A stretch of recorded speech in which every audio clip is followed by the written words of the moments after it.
This special meeting, mic working, Jill? It's on. Okay. The special meeting of the Board of Recording School in Directors progress. will please come to order. Will the secretary please call the roll? Director Ferguson. Here. Director Fonz and Director Jackson have asked to be excused this evening. Director Herndon. Present.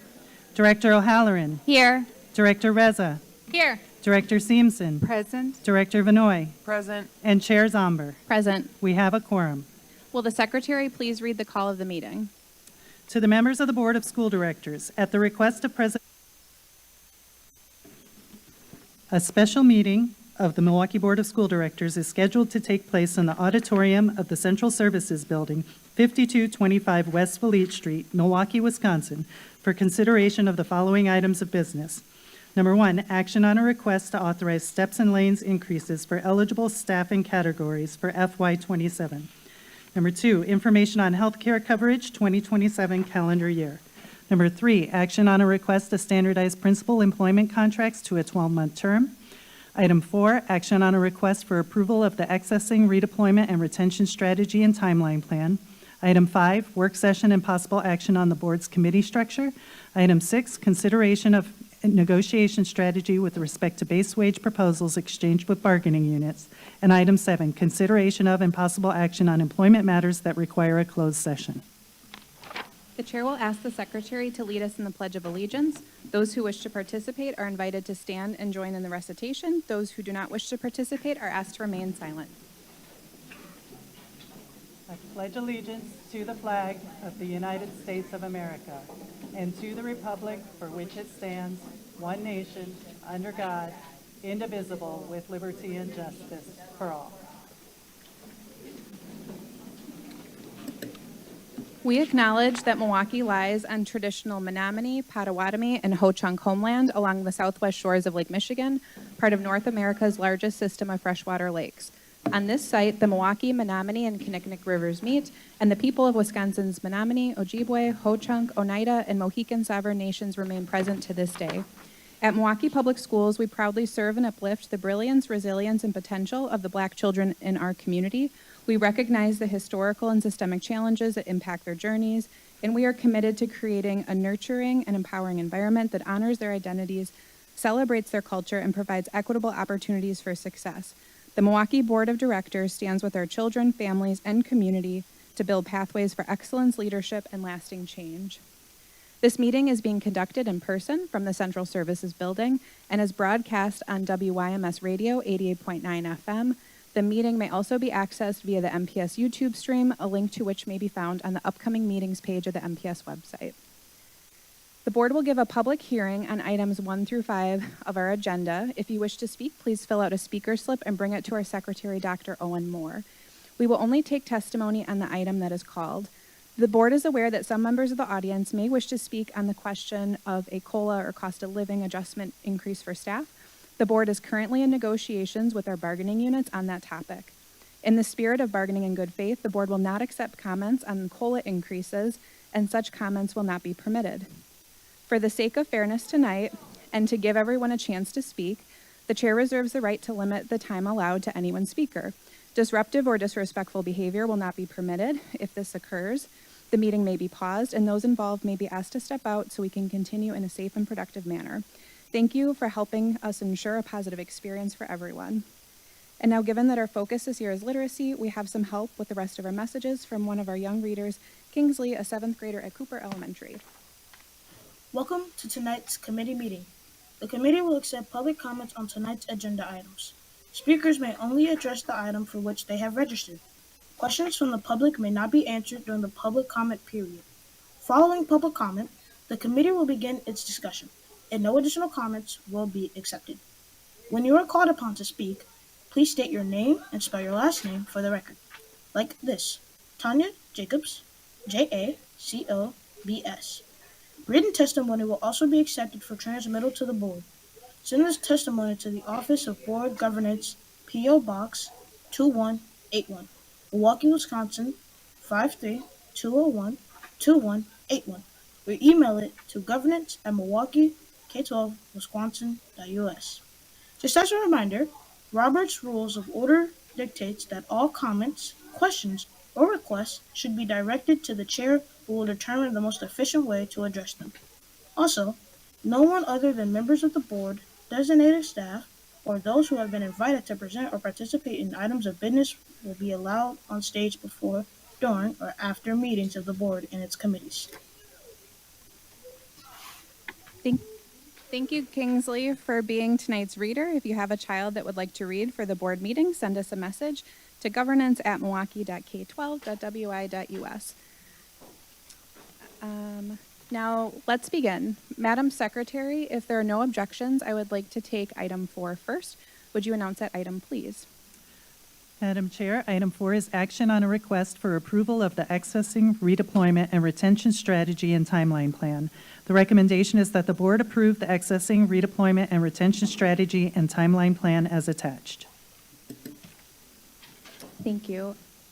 Would the administration please present the item? Is it on? Okay. Good evening, President Zambor, members of the board, Brenda Casellia, Superintendent.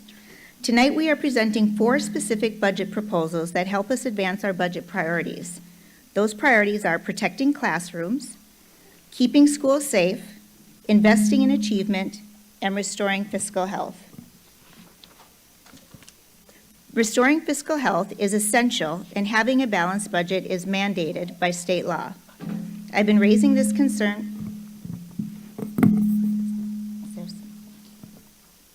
I've been raising this concern about structural imbalance in our budget since I arrived in Milwaukee 1 year ago. When our most recent audit for 24-25 was found a $46 million gap, we informed the public and have been transparent about it ever since. This year, we implemented a soft hiring freeze on non-classroom positions, and we're targeting $5 million in contract savings. Tonight, we are taking up items focused on next year's budget. I want to thank the more than 150 staff, family, and community members who participated in the district's budget engagement process, which included several in-person and 1 virtual budget session. They gave voice to what's important to them and where we can find savings. The broad themes we heard were around increased wages, reduced class size, 12-month principal contracts, the need to support students with special needs, art, music, PE, working to find transportation savings, improving our food quality, and considering school closures in the future to serve students more efficiently. We are incorporating this feedback as best we can, and we're preparing our final budget proposal. We continue to bargain in good faith over base wages with our union partners, consistent with our obligations under state law. Our bargaining sessions are open to the public and broadcast on the board's YouTube channel, so the record is available for anyone to review. The first item on tonight's agenda will help us close our $46 million budget gap savings and estimated $30 million. We will protect classrooms by reducing central services staffing and other non-classroom positions and redeploying resources to support classroom instruction. We are seeking to retain staff wherever possible by helping qualified employees transition into classroom roles. Even in this difficult financial environment, I remain committed to investing in our people. In other items before you tonight, we are proposing to increase steps and lanes that reward employees for longevity and educational attainment at a cost of about $10 million. We are not proposing any changes to the health care plan design, though premiums can change as they do each year. The district itself would absorb approximately $13 million in health care cost increase and an additional $7 million in other benefit increase. And we are investing in our principals by moving them to 12-month contracts to make sure every school is fully staffed by September. This will allow us to better professionally develop our principals as instructional leaders with finding, and to position us for future growth in summer school that can positively impact our enrollment numbers and could increase state aid and revenues. First, I want to speak to the item on reduction, redeployment, and retention.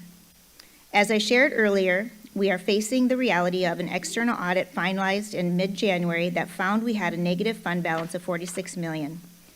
We have to confront this head-on.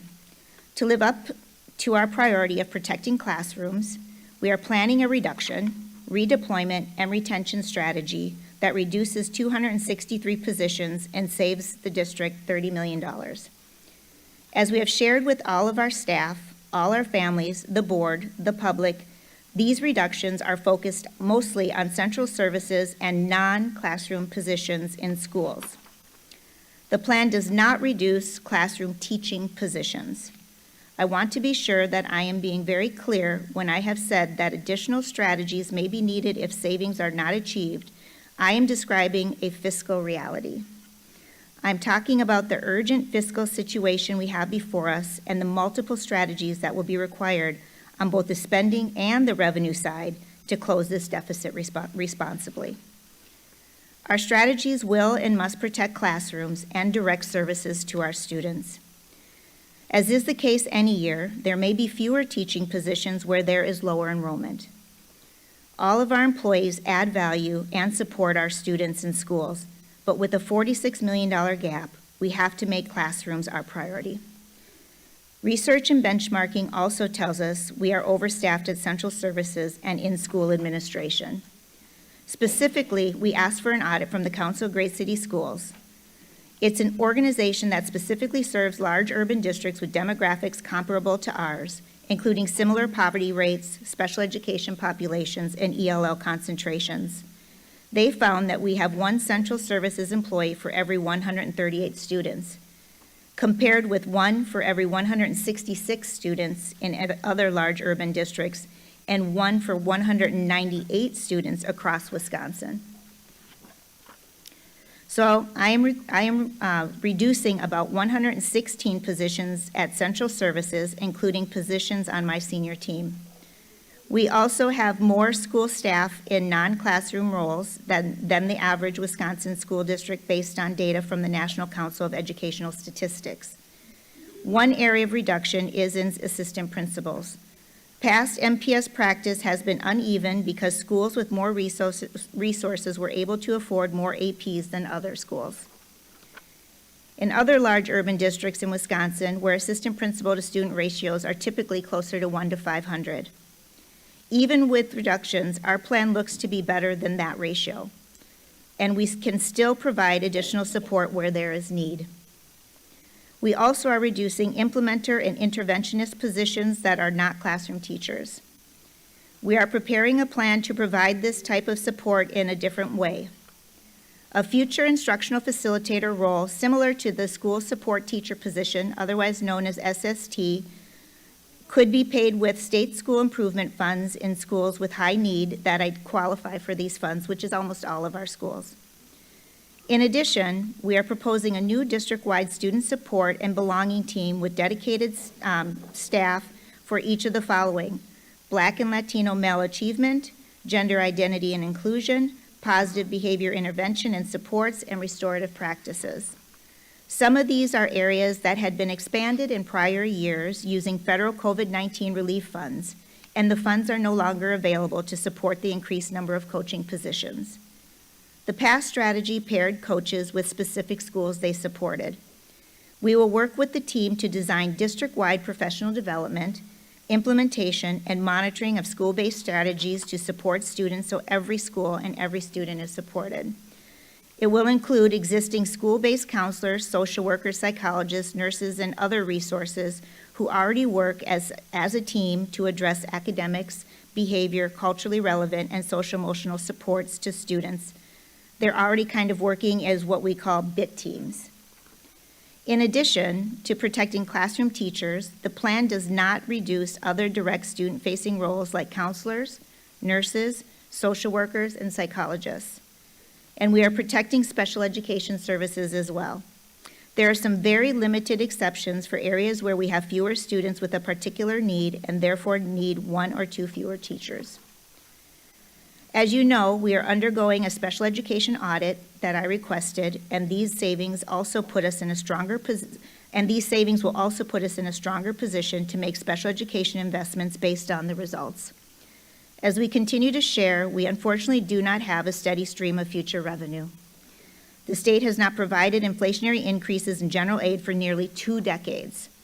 And this year, despite a $2.4 billion surplus, there was a 0 increase in general aid. The voter-approved referendum has been a lifeline to support art, music, PE, career education, and mental health support and we are so very grateful to the Milwaukee citizens for their commitment. But it doesn't close the gap in state aid. And by fall 2028, there will be no new additional revenue from the referendum. We continue to look for more opportunities for revenue, and as always, if new revenues arise, we can come back in October at our fall budget adjustment. As I shared, I am also expecting that when our special education audit is complete later this spring, it will identify needed investments, and we will want to be sure funding is available for these as well. With all this in mind, we have to make sure we can afford any investments we make now so that we don't create long-term expenses without new revenue.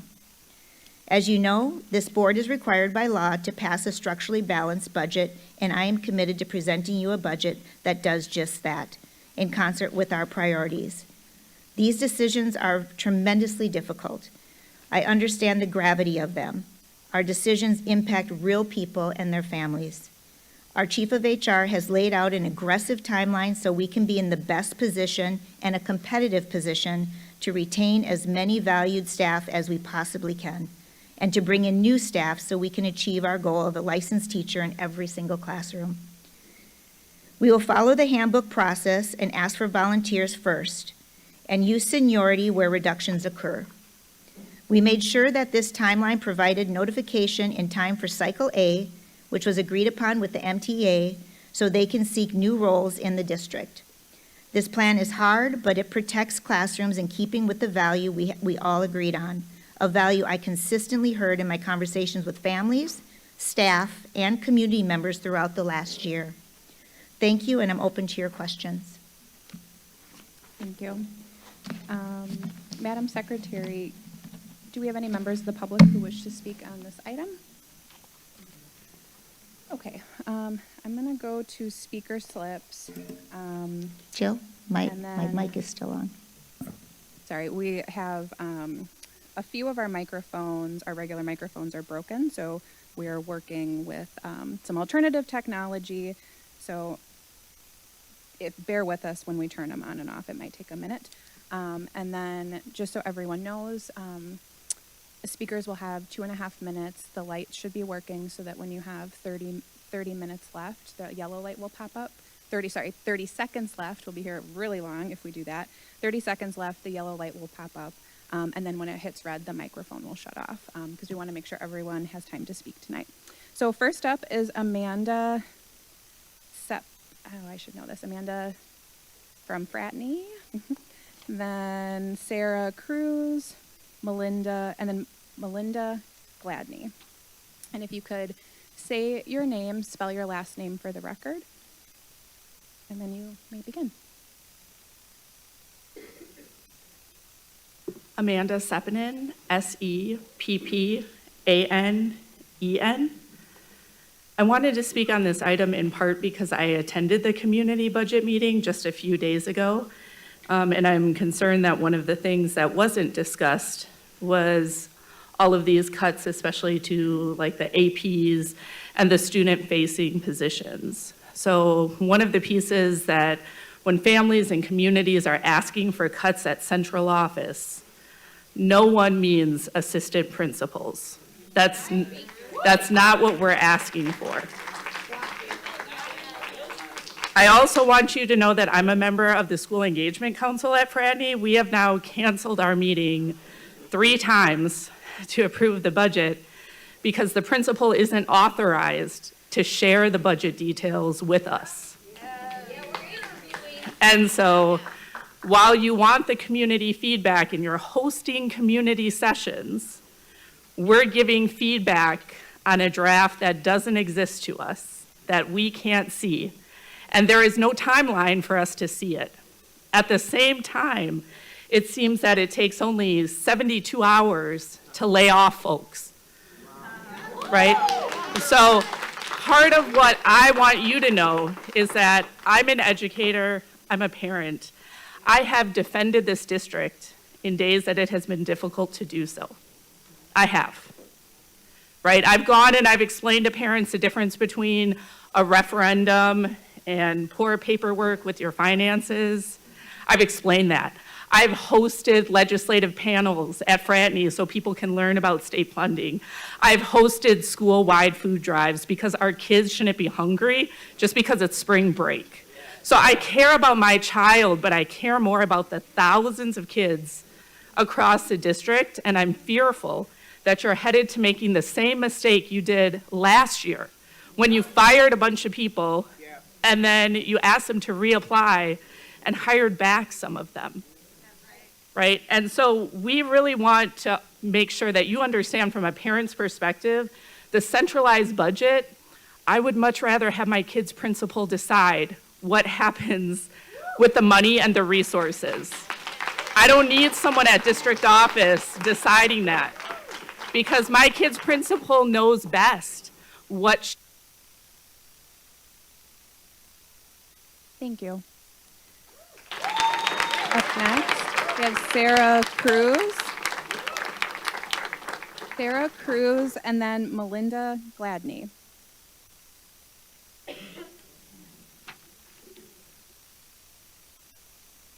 Dr. Casillas, President Zambor, and members of the board.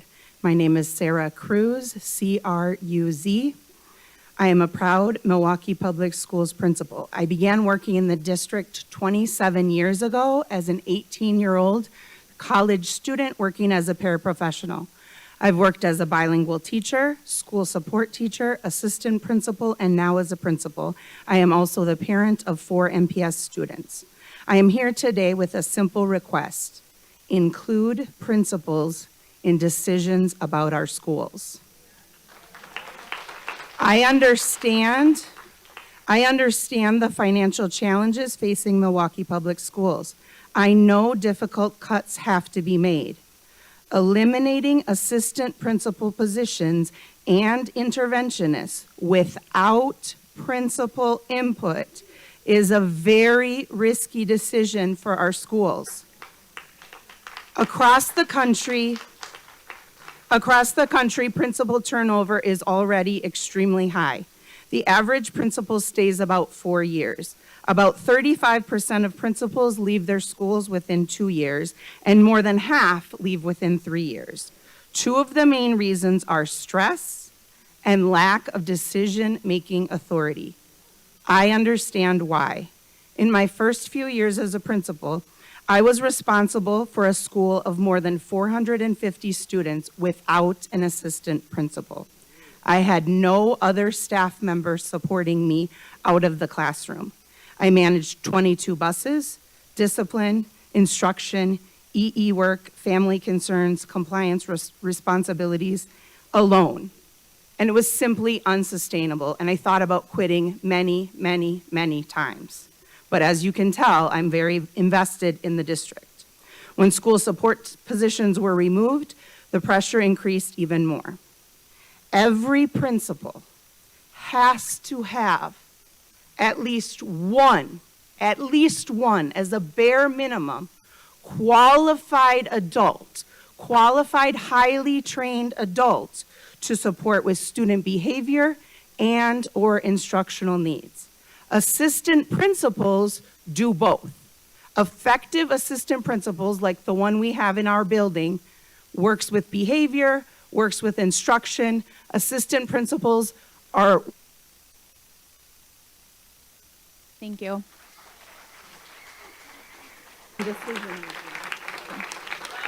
Melinda Gladney, and then Dr. Juan. So we have Melinda Gladney, then Dr. Juan Baez. Good evening, President Zambor, Superintendent Casillas. When people talk about school budgets, they talk about numbers. But inside of school buildings, every number represents a person who holds the day together.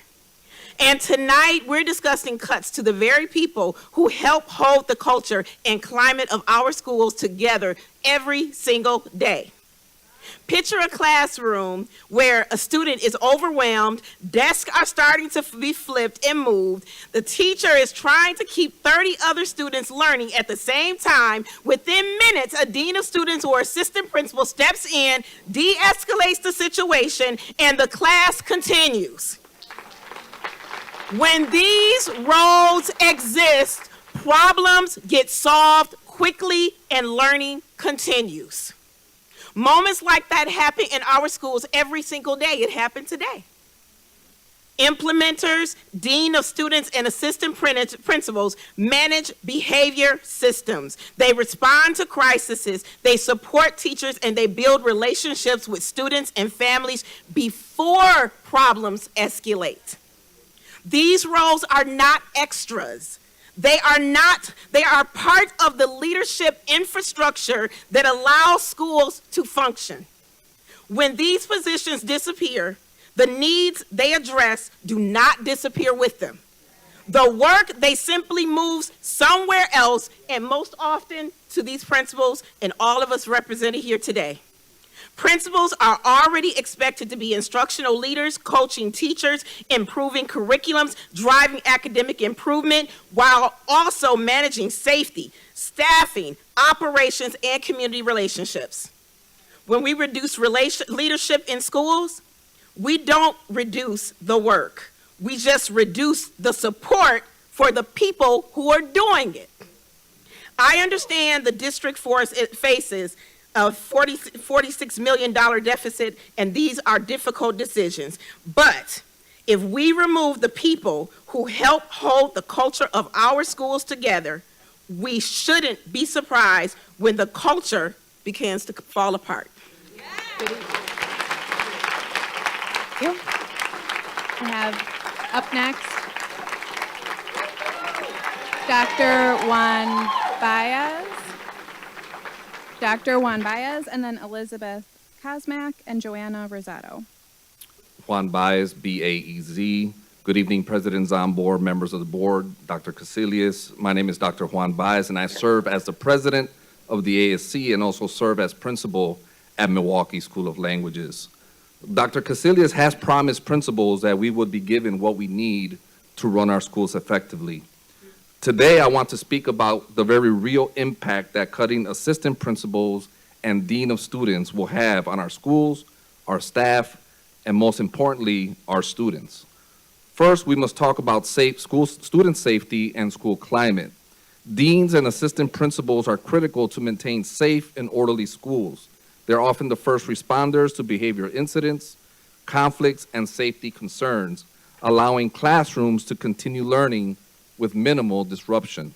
Second, these roles are essential to instructional leadership. Assistant principals support teaching and learning through classroom observations, coaching teachers, and providing feedback that strengthens instruction.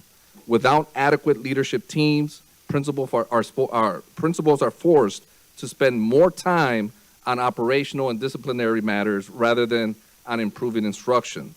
Third, dean of students are essential to restorative practices and student support. This work improves attendance, increases graduation rates, and reduces chronic absenteeism. We also cannot ignore the impact on staff support and retention. Teachers depend on deans and assistant principals for help managing difficult situations and resolving conflicts and maintaining productive learning environments. When that support is reduced, teacher stress increases, contributing to burnout and staff turnover at a time when retaining educators is already a challenge. While eliminating these roles may appear to provide short-term budget relief, the long-term costs are significant. Higher discipline incidents, staff turnover, reduced academic outcomes, and potential legal risk. Strong schools require strong leadership teams. Deans and assistant principals are not simply administrative positions. They are essential to maintaining safe schools, supporting teachers, meeting student needs, partnering with families, and ensuring teaching and learning can happen each and every day. Thank you. Thank you. Up next, we have Elizabeth Kosmak, Joanna Rosado, and then Chris Herman. A little short. Hi, Elizabeth Kosmak, K-O-S-M-A-C-H. Let me start off with this quote. Look to the left and look to the right. Your colleagues won't be here. Let me say to you, look to the left and look to the right. There is no budget. There are no numbers in front of you. There is no list of what positions you're cutting. This administration has no budget. We keep hearing we have a deficit and we have to balance the budget. This board knew this for months, but you continually reclassify and hire new people. Last year, the board allocated $900,000 for 5 regional superintendents, but you added 3 more, which is a total of $1.4 million. Why is this data that says 8 academic superintendents are needed? Now the Office of Superintendent has increased from last year, as well as Deputy Superintendent, Chief of Schools, Chief of Staff, Deputy Chief of Staff. Why so many bosses? When people say chop from the top, we aren't saying Office of Academics need to cut teachers who are important to day-to-day instruction in front of our students. These teachers are making curriculum decisions, helping staff. They are the people we go to. This is an attack on workers. But this doesn't matter to administration. Also, we are in a hiring cycle currently, but no workers know what is happening. If they need to be in the hiring process, but there's no budget. Also, the hiring cycle started March 3rd. We got an email on March 5th. Cutting HR positions would be disastrous too, because they can't function with how many people they have now. Cutting assistant principals and deans of students, they are in front of our students. Deans and assistant principals are necessary as well. We keep hearing standard of care. Care for who? Dr. Caselius is creating chaos from within, and it keeps going. The standard of care seems to be for her, not frontline workers or students in this district. She wants this board to make hard decisions before the budget is even made, so she doesn't have to take the fall. You do. That's right. She had plenty of notice for months, and we have no budget. Do not pass this. Thank you. Joanna Rosado. Then Chris Herman and Amy Mizioko. Am I ready? Yep. Hi there. My name is Joanna Rizzato, Rizzotto. I am a community member, an employee, and a proud MTEA member. And I am going to kind of just speak from the cuff. I got some notes, but I'm going to speak from the heart. My direct experience over the past year as a member of the Department of Restorative Practices is I have lost my job, reapplied for my job, had lost colleagues through that process, returned to work, was reassigned, returned to work, said it was going to be till October 1st, then got something that said it was till maybe indefinite, to now again facing accessing. My issue with all of this, I don't trust it. And so I'm a committed employee who I think has been asked to trust the processes of the district and this board. And my direct experience says that I can't. It's too chaotic. And that chaos is damaging to my health, to the people around me, to the people that I serve. And yet I know that it doesn't have to be this way because I am a practitioner and expert in restorative practices. None of this has to feel like this. But we continue to operate through systems that are hierarchical and power over. You wouldn't be feeling this from out here if we were really engaging the people who are committed to, invested in, and sustain this district. What you are hearing are examples of a lack of involvement. Restorative practices, we root ourselves in a philosophy of leadership that's grounded in empowerment, shared responsibility, and relationship. This board has supported the work of our department for many years. And I think that's to hope that system grows out. But if you want to ensure that that happens within our schools, it needs to happen in the structures that govern our schools. And that is what is not happening. I ask you to really take a pause. Please do not make decisions out of fear or inaccuracies. Work with us. Thank you. Chris Chris Herman, Amy Mizioko, and then Ingrid Walker-Henry. My name is Chris Herman, Hermann. I stand before you not only as a teacher in Milwaukee Public Schools, but as a taxpayer, as a resident of the city of Milwaukee. This budget process has been alarming to me for a number of reasons, from the gross hypocrisy of paying top of the org chart administrators and reclassifying them and giving them raises, to then turning around and crying poor when it comes to frontline workers. And also haphazard plans that are being put out without details. I listened with alarm to the online community budget meeting where our superintendent said she was going to be assessing 3K and 4K and may possibly cut those programs from our district if they don't return an investment to us in terms of enrollment. No mention of the return that our students and our children and our families get from those types of programs. All of this has been very alarming to me, and so I implore the board, as a taxpayer, first and foremost, to put the brakes on this and slow down and ask the hard questions and be skeptical and wait for the details of these plans to come out and make sure that we are making decisions in the best interest of our students and our families and our community in Milwaukee. I know that when I vote, I don't vote for school board members to be a rubber stamp for the administration. And I know that my fellow community members feel the same. We vote for our school board members to be a check and a balance on the power of the superintendent. And I am imploring you to use that power, that check, that balance to make sure that we are getting the right details, we are making the right decisions. Thank you.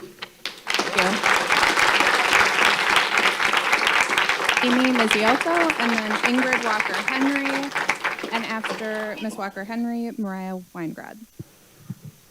Good evening, President Zomber, Dr. Caselius, school board members. My name is Amy Mizialko, Mizialko. I am the executive director of the Milwaukee Teachers Education Association. You're sitting with a room of administrators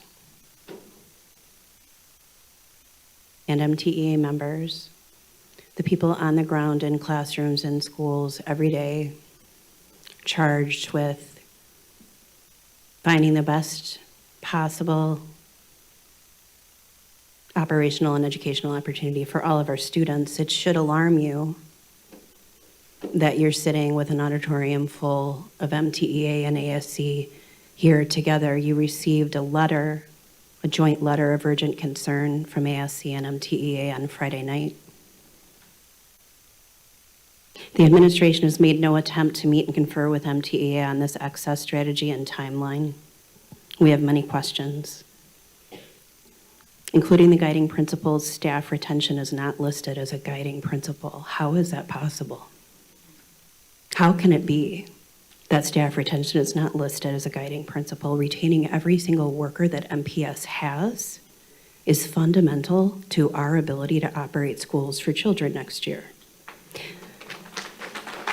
We need the administration to meet and confer with MTEA on their deployment and mitigation strategy, including all components of the deployment review process. There are no titles of job positions. Which APs? Which teachers? Which schools? Which deans of students? Interventionists where? Interventionists in 53206? Where?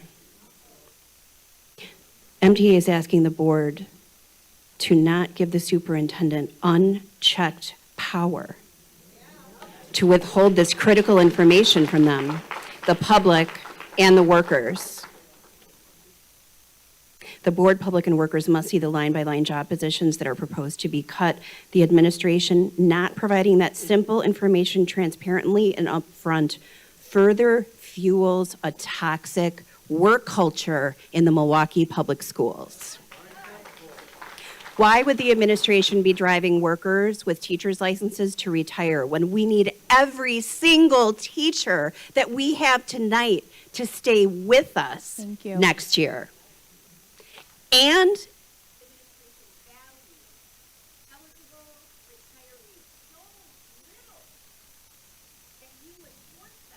Thank you. We have to go to the next speaker. Thank you, Ms. Mizioko. Up next is Ingrid Walker Henry.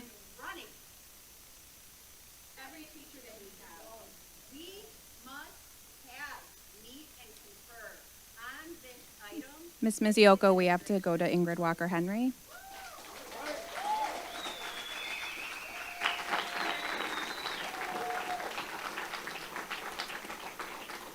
Ingrid Walker Henry, WALKER-HENRY, representing 5,700 public education workers in Milwaukee Public Schools. Audits of MPS found a culture of fear and distrust in our district. The administration has claimed that she wants to lead in a way that does not create a culture of fear in the workplace. The MTEA and ASC emailed the board our joint letter of urgent concern because the people on the ground in the schools every day need your help. The administration's actions have intensified the culture of fear and retaliation in our district. We can't function like this.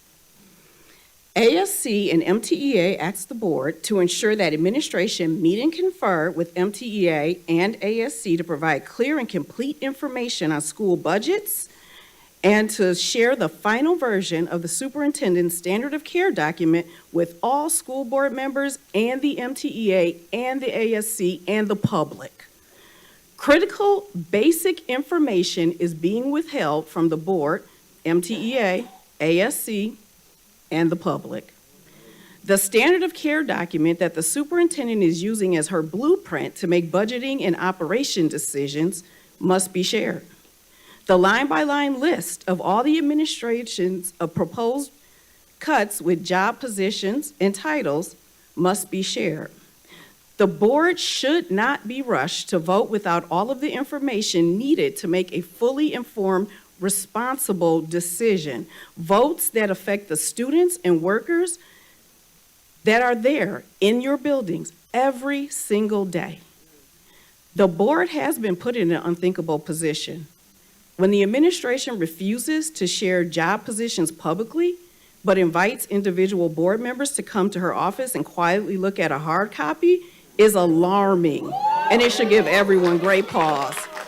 You nor the public know what you're voting on, and the Superintendent Cassellius is doing that on purpose. The board has a responsibility to ensure that the work of Milwaukee Public Schools is transparent and is done in the public. The board can't blindly give the administration a blank check. Thank you.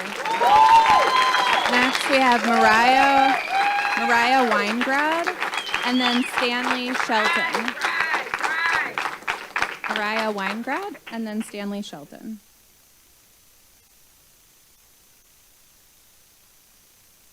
Good evening. Members of the board and Superintendent Cassellius, I know I come before you during another very difficult moment for our district. And as a supervisor of restorative practices, navigating challenging situations and supporting communities through them is the work that we have dedicated, and I have dedicated my career to. But tonight, I'm also speaking to you from several different identities as a district employee, a Milwaukee resident, a community member, and a parent of 2 children who attend MPS schools. For more than 20 years, I have worked as a restorative practitioner and now as a supervisor for a department here in MPS that each year we are advocating to save. This work and the commitment the board has made to reimagine how we educate and care for students is exactly why my family chose to live in this district and why my children attend schools here and what the community continues to ask for. Parents know that the world our children are growing up in is very different from the one many of us experienced. Our students and the staff who have remained committed to this district through many ups and downs deserve to be part of the process that determines our collective values and how we care for one another as a community. Especially when the decisions we make impact some of the most vulnerable youth in our state. As a district, we have repeatedly committed to centering racial justice, equity, trauma-informed care, social-emotional learning, and culturally responsive teaching. And what many people may not realize is that restorative practices is a framework that supports all of these commitments together. At its heart is a restorative circle process rooted in Indigenous traditions that center community, shared voice, and collective responsibility in communities that have done this forever. In democratic societies, public education represents our highest aspirations. It's our collective commitment to ensuring that every child has the opportunity to pursue a meaningful life. And if public education is to remain the great equalizer, then success must be possible for all children. And that requires us to invest in the systems that build connection, healing accountability,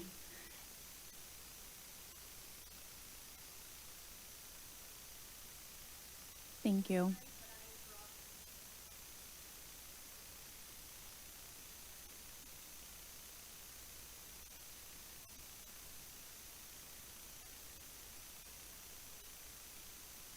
Thank you.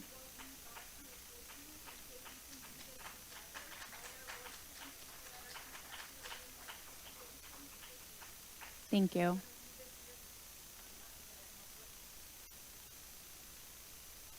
Thank you. Then we have Stanley Shelton.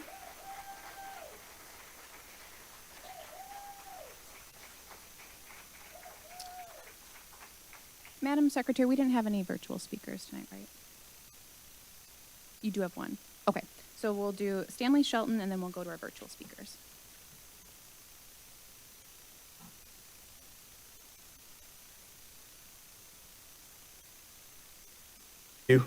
I stand before you as a proud, and I do mean proud, dean of students at Morris Middle School for the Gifted and Talented. What you hear here is a number of individuals who work together. They're passionate, they're dedicated, they come to work every day, they boots on the ground every day. For us to have something like this, it's implorable. I'm upset. I know we have a lot of individuals out here upset as well, and they have a right to be upset. They have a right to understand why we are here again and again and again and again. We've had several referendums where, as a tax-paying person myself, where is the money truly going? Where is it truly going?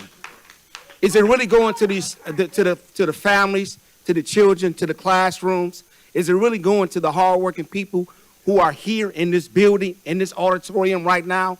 The assistant principals, the deans of students, the interventionists, those individuals who sacrifice not only their livelihood, not only their families, not only individuals in whom they do not know, their safety at times in these schools, sacrifice for this board, sacrifice for our Milwaukee community, and sacrifice mostly all for our children.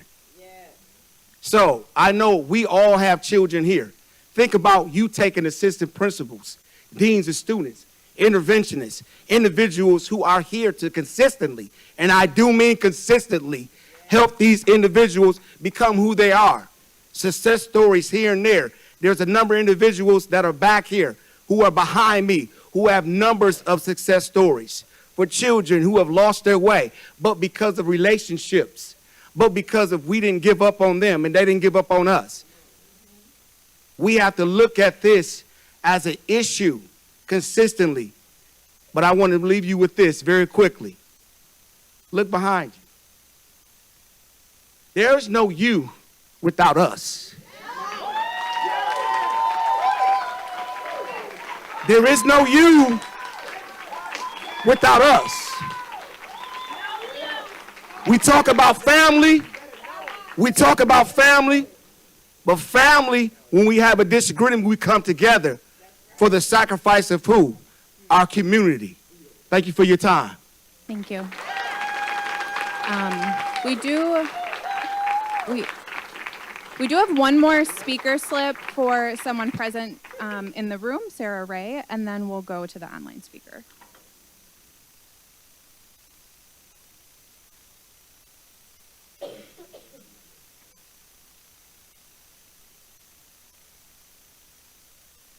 My name is Sarah Ray, R-A-Y, to the board and Dr. Caselius.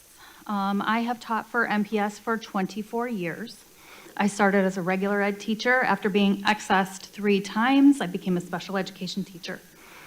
At one of my schools, I was assaulted repeatedly by a student, was diagnosed with PTSD, had to give up all of my sick time because I needed support. And now I work at the MPSSC on the evaluation teams, and I'm the building rep for the MTEA. I had staff come to me on a Friday afternoon, the same staff that you cut last year, who had to fight for their jobs after they were jerked around all year, saying, why is this happening to us again? These are the people that go into the schools and support teachers like me, who were dealing with difficult children, who give the strategies, who help support those people. And by cutting them, you are cutting that support. Many of those teachers wanted to be here tonight, but they all have second jobs. Now, when it comes to special ed in our district, I am the person that receives all the referrals for just the Northwest region. And last year, I processed 1,300 referrals. Yeah. That means that's just in Northwest. That's a lot of kids that we evaluated. And a lot of them qualified.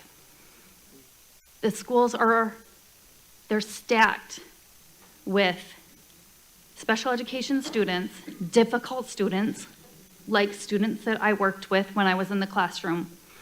And if you rip away that support, I guarantee you people will leave. In fact, I had a teacher on evaluation teams today say to me, well, I'm just gonna leave. I'm gonna go find a job somewhere else. And last year, when you cut some of those staff, they said the same thing, and some of them left. You wanted to fill those spots. You did not fill some of those spots. Thank you. Thank you. Madam Secretary, can we go to our virtual speaker? We have Beverly McNeely. Beverly McNeely, are you there?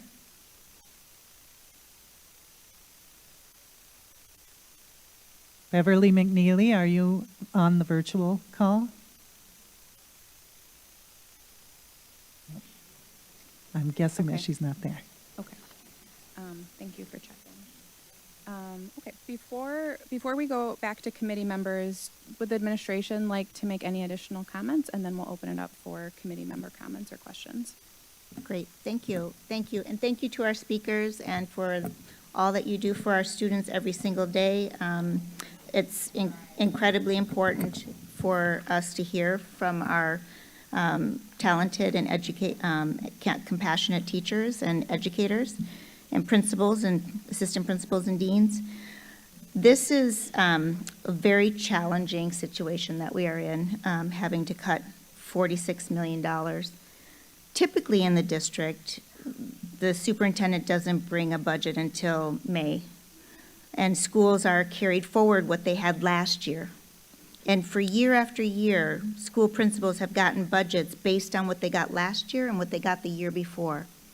What our 3 audits showed us is that practice of carrying forward items just gives the schools the same resources, not necessarily what they need.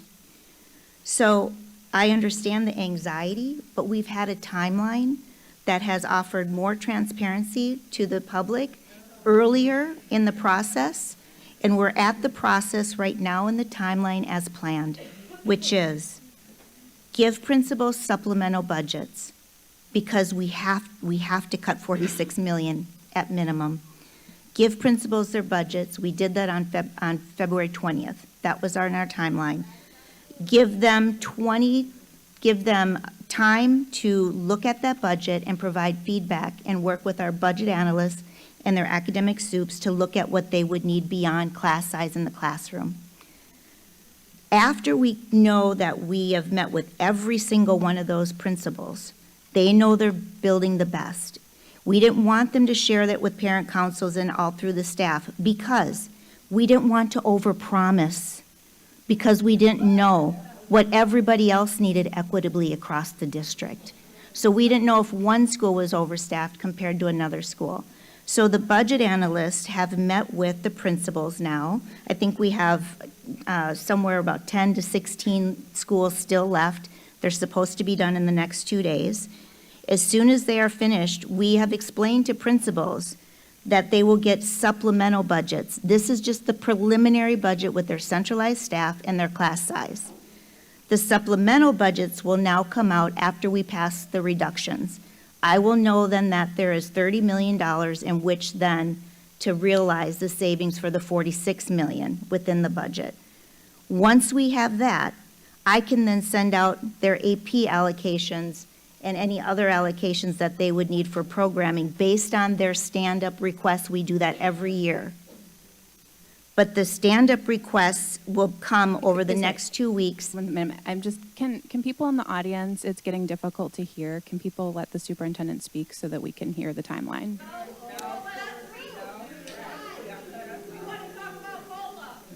I want you to understand the process. I just want you to understand the process, where we're at in the process. So the principals will then look at their budgets after we send them out, their final budgets. They know these are preliminary budgets. They know they're getting a supplemental budget. They are working on stand-up requests right now with their budget analysts. The reason we did this was to look at every single dollar at every single school because we couldn't carry forward the budgets each year. We just couldn't do that because we know in this district, some schools get more money than other schools. And we wanted to be equitable. So we couldn't do that without the expertise of the principals. Now the next step is that they have been instructed, they will then do the process they do every year, which is talk to their parent engagement council, their building rep, get the sign-offs, and then we'll get the final budget. Then we will know what the budget numbers look like from them that we did with stand-up requests, and we can then bring it to you in May for your final approval. I just want the public and the board to know that there is a process, there is a timeline. We needed principal input. They needed the time to meet with their budget analysts so we could go through every line item that they have. I promised them, like Juan said, that they would get what they need. And I also said you may not get everything you want, but you will get what you need. And we are trying to protect class sizes. We have never, ever protected class sizes within the district. And teachers, when I go walk around, say that their class sizes are too big for them to be able to do what they need to do and manage their class sizes.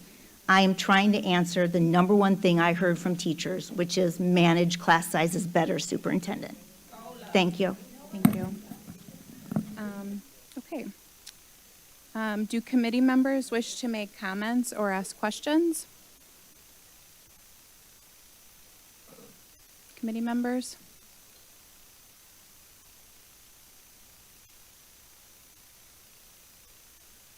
Director Ferguson?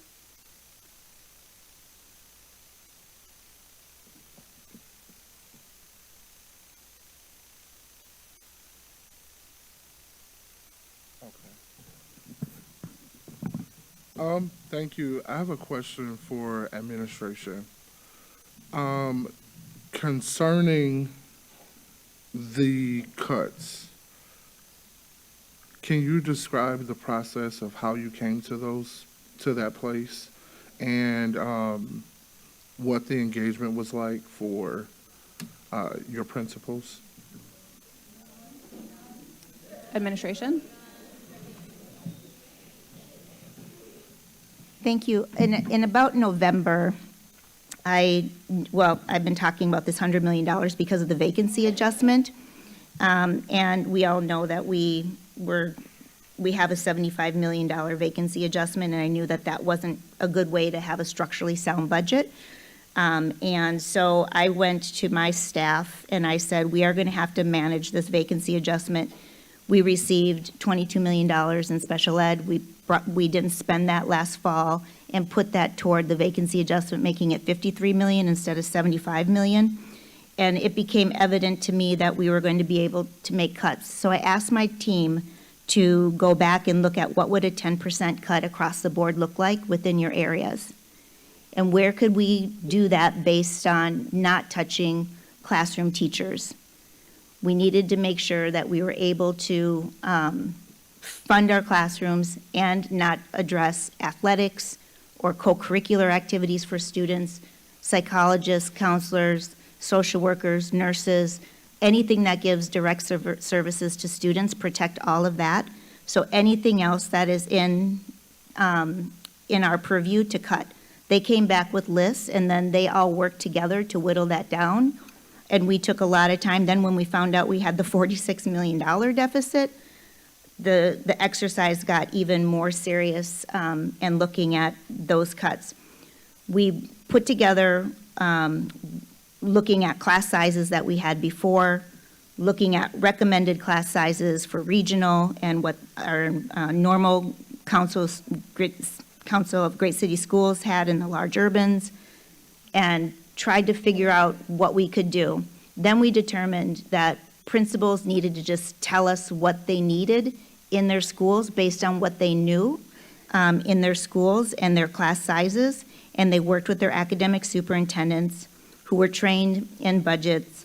They were working with their principals to look at this supplementary for their classroom positions, and then we asked them to work on what they believed would be stand-up requests outside of that process. And then now we will review that with the budget analysts, and the budget analysts were looking at it with them one-to-one, hours and hours of work with their budget analysts and with the academic superintendents looking at their school based on what the principal told us they needed. And then they were putting together their stand-up request for supplemental after we have this reductions in the other positions that we have. Thank you. Any follow-up, Director Ferguson?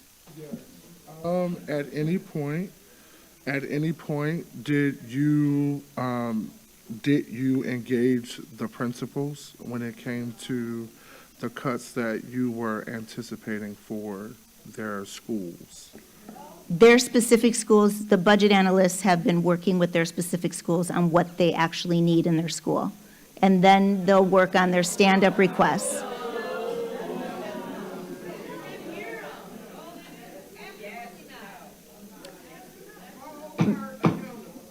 Please let the conversation continue. If people keep interrupting, we'll start asking for people to be removed.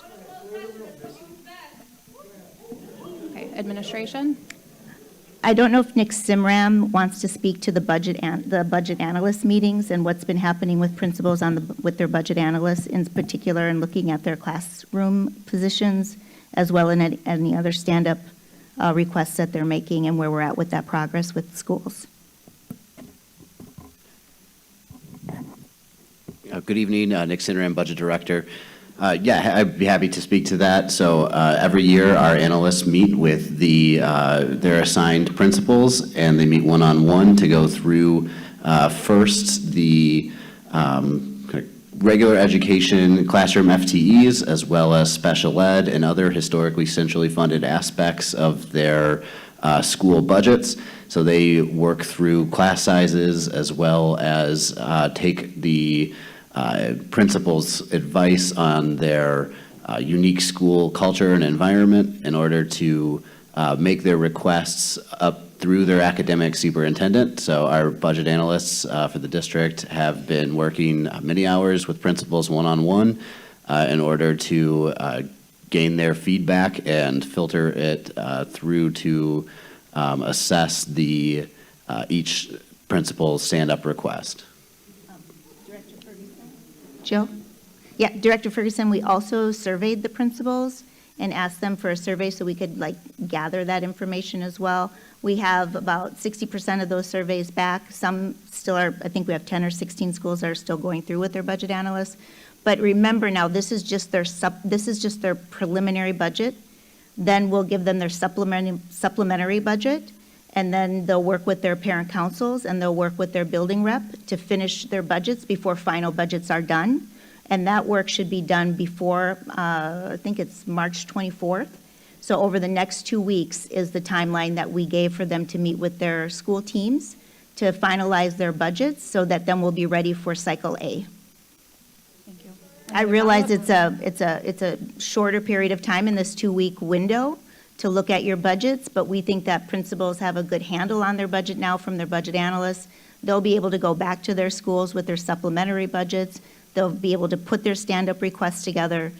We did this so that we could put ourselves in the best position for our staffing and give out early contracts for teacher contracts so that people knew where they were at, and we could move forward then with our accessing, and then those folks could go right into those cycles and we could retain a lot more staff. If we wait till May, we then would have a much harder time meeting our staffing timeline.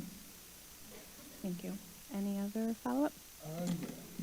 So, just so that I'm clear, at what point in the process did the principals become aware that they would potentially lose assistant principals and other administrative support staff?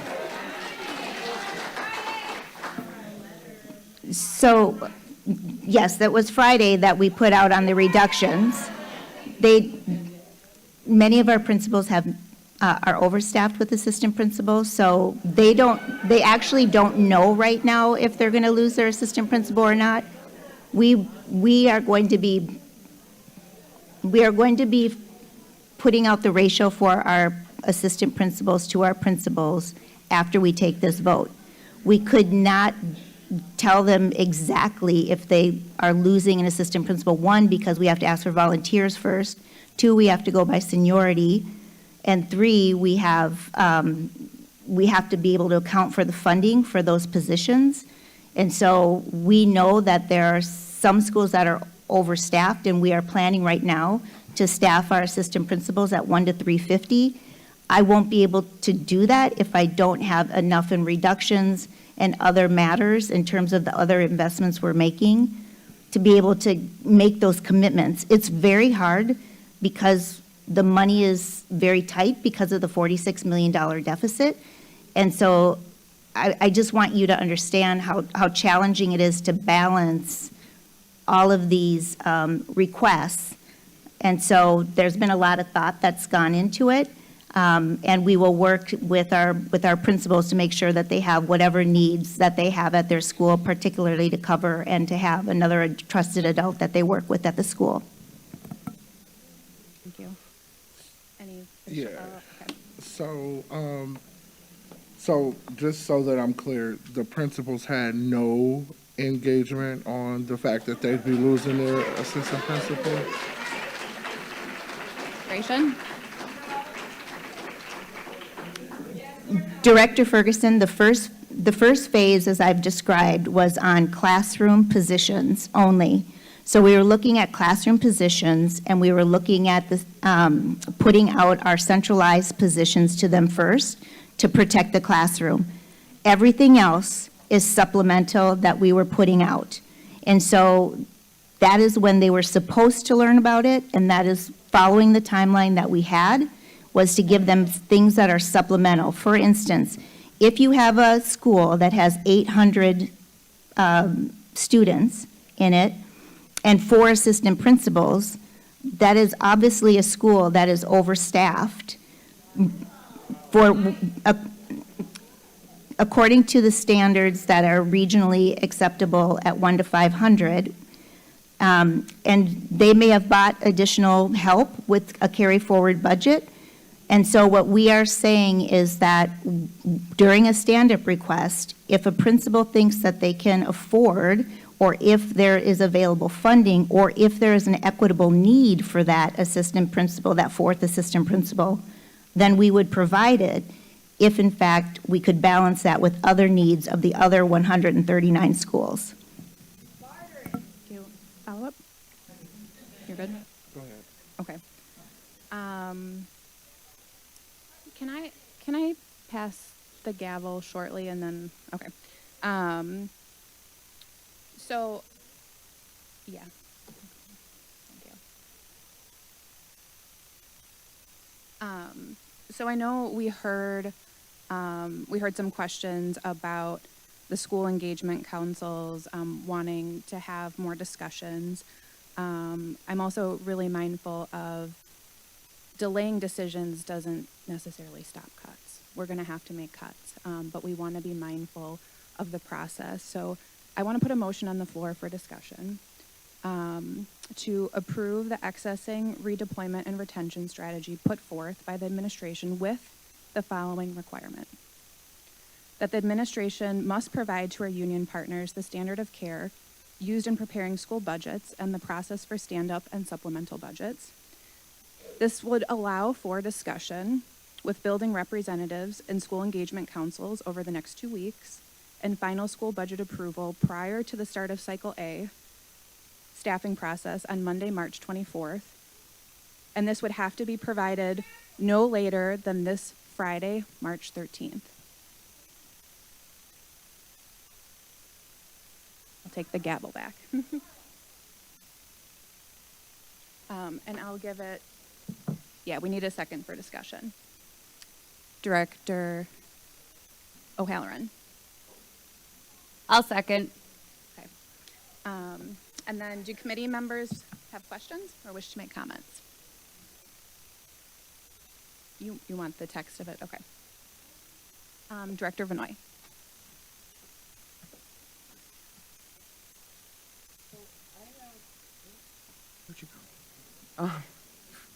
This thing.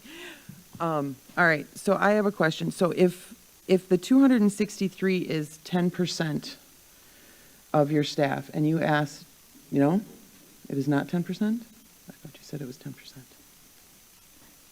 Administration? Director Benoit, it is not 10% across the board. This was the exercise that we did, was for them to bring 10%, but then they brought other cuts. That would be, for instance, there was a cut for like $375,000 to athletics, and I said no.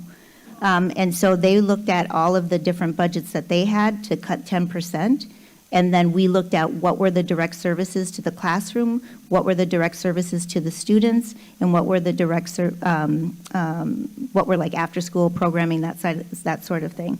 And so we took things off the list that were not that were instructional or classroom-based or direct services to students.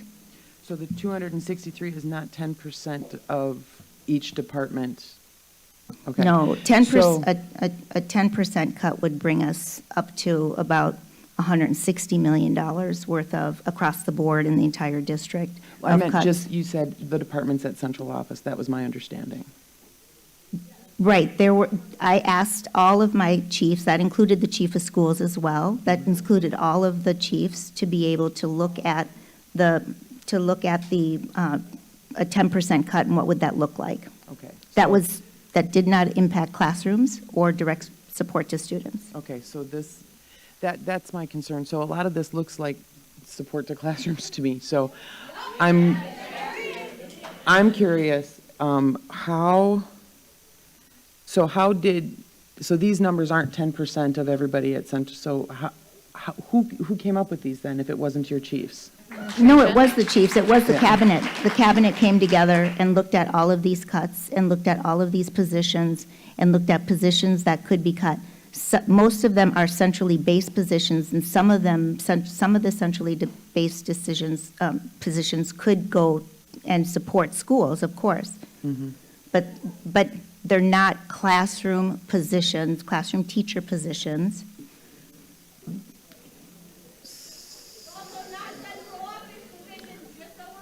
Yeah.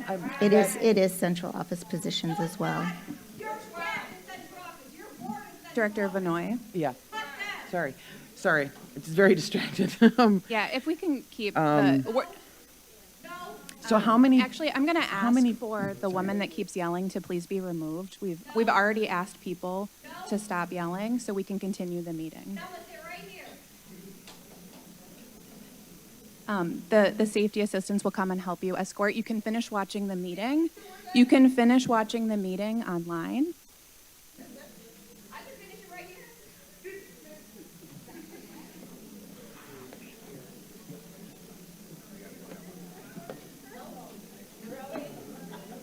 Okay, we're gonna call a 5-minute recess, and we'll call a 5-minute recess, and then once the person who keeps disrupting the meeting, we will continue the meeting once she's been removed.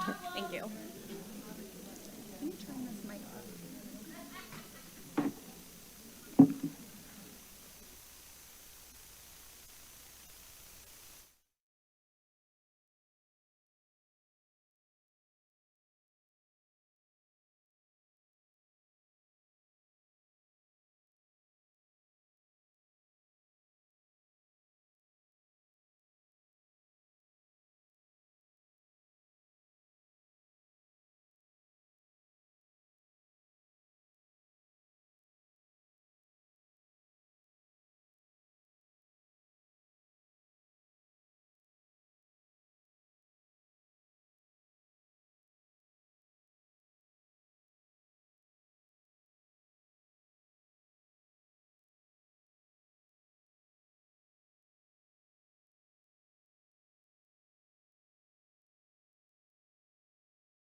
Okay, Madam Secretary, we're going to call the meeting back to order. For everyone in the room, we're calling the meeting back to order. For our listening audience, we were taking a short recess. Madam Secretary, could you remind us of the item that we were discussing? We are on item 4, action on a request for approval of the accessing redeployment and retention strategy and timeline plan, and there is currently a motion on the floor. Okay. I will go back to administration so administration can finish their comments. President Zombor, I think it was Director Vanoy and Director Ferguson both asked this question. I was corrected by my staff that principals were told about assistant principals with the budget during February 20th meeting. I was not in the full meeting, so I'm not sure what was discussed the rest, but I was told that principals knew about the holding back of the assistant principals. Mr. Singram, did you want to add any additional context? I think. Nick Sinram, Budget Director. Yes, just to add some extra context, principals were notified on when budgets were released on the 20th that we would be considering administrative overhead or administrator overhead, and budgets were released without assistant principals in order to continue to assess the remaining funding available after implementing the class size targets. Okay. Thank you. I also want to clarify that, not to administrators, but to the 10% cut that Director Voy also asked, I asked them to come up with a 10% cut, but it wasn't just in positions. So we have contracts also that HR and academics and other folks were looking at as we do our deep dive in our contracts. We've already found $5 million, but we're hoping to find more into that in terms of contracts. We couldn't end this year, but we can end for next year as well. Thank you. Director Ferguson and Director Benoit, any follow-up to those? No? Okay. Do committee members, other committee members, or our student reps have any questions? Director O'Halloran. Oh. Oh, you're sharing a mic. Okay, so I think Ms. Meltzer. Okay. Good evening. I am Ingrid Melzer. I'm a student delegate on the school board. I have a question for administration as to whether or not there have been any attempts to communicate this process with the students of MPS in a format that is more approachable for them to understand, and also if there has been an effort to consult them on how this process is going to affect them, not only from the perspective of cutting jobs, but from how is that going to impact their daily school life? How is that going to impact their classrooms? Administration. No time. Oh, can we check Dr. Caselius's mic? Okay, thanks. I think it's working now. President Zombor, we communicated to the Student Advisory Committee about the timeline and the budget, similar to what we were doing in the hearings. I know that Mateo attended 2 hearings, or maybe you attended the virtual too. I don't know, but you've attended. Okay, one in person, one virtual, and so appreciated that feedback. And when I did talk to I think it was someone from LIT was at the budget hearing, and I did commit to meeting with her and some of her students. We haven't yet set that up yet. Okay, thank you. Any follow-up, Ms. Meltzer? No? Okay. Mr. De La Cruz, if you want to, you can push the button to turn your mic on, and then, oh, that one doesn't work. Oh, you have to use mine. Okay, well, I'm just going to hand it to you, because I think it's... How will administration, because I know that we have teachers who should and probably will be in the budget process, how will we also have students involved every step of the way? Because 46 million is not a small number, and there's no way that that can be filled with no detriment to student experience. And I want to know how that is maintained and will be kept up, and students will be involved about asking what they view is important for this budget. Thank you. Administration. Thank you, President Zombor, and thank you, Mateo, for that. What I will do as part of this motion, since people are talking about this motion, is we have to put together communications for, because of this motion and because it's part of our timeline, for our parent engagement councils and also for the district advisory council and for the building reps, making sure that MTA understands how building reps will be involved moving forward. I commit to students moving forward. This first part is to take care of the biggest chunk of the $46 million so that then we could move forward and be able to plan accordingly with all of our stakeholders from now until May when we bring the final budget. So this is much earlier than what Milwaukee is used to in terms of transparency, but we couldn't get to even a reasonable engagement with people with such a big number. So I have to bring you kind of the macro right now, and then we get to the micro school by school, which is what we started already with principals, and then we get to the micro school by school with their stakeholders over the next month, so that then I can bring you something in May. I didn't want to come in May, like other superintendents, and give one hearing on a $46 million deficit. I wanted to give enough time for the process, but I needed to have this part done so that then we had at least the macro part done and the hardest part, so we could actually get budgets out and actually be competitive for getting our classrooms staffed. Do you have any follow-up questions? Will there be a way that the district will stimulate conversations between principals and administrations in schools with their own students to figure out ways that they may be able to reduce money on spending of things that aren't necessarily being utilized by students in schools? President Zombor, Mateo, that's a really good question.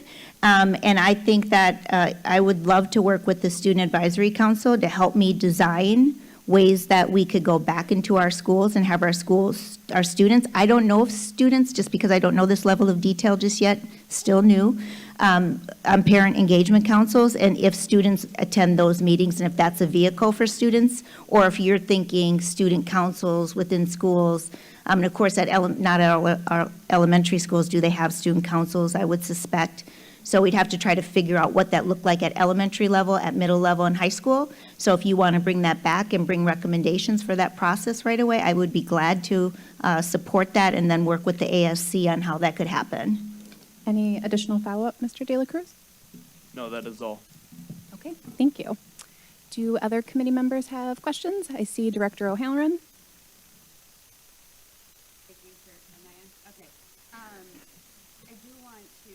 Oh, it doesn't sound Okay, on. just kidding. There we Okay, go. there we are. I do want to just start with a comment and then move to a question. But, for a long time, we've had this vacancy adjustment, and I've said it in the past that it leaves us in a position of almost hoping that we are not going to staff the positions that we are saying are in our budget in order to balance the budget. And so it's in a very irresponsible way to plan a budget, because then we are put in a position where we're not actually sure that every position that is in a budget is actually filled. And so it puts us in a position of just hoping that we're not filling positions. And I think as a parent who has had a child in a class of 42 and made the decision to move to a different school, I think it is wise and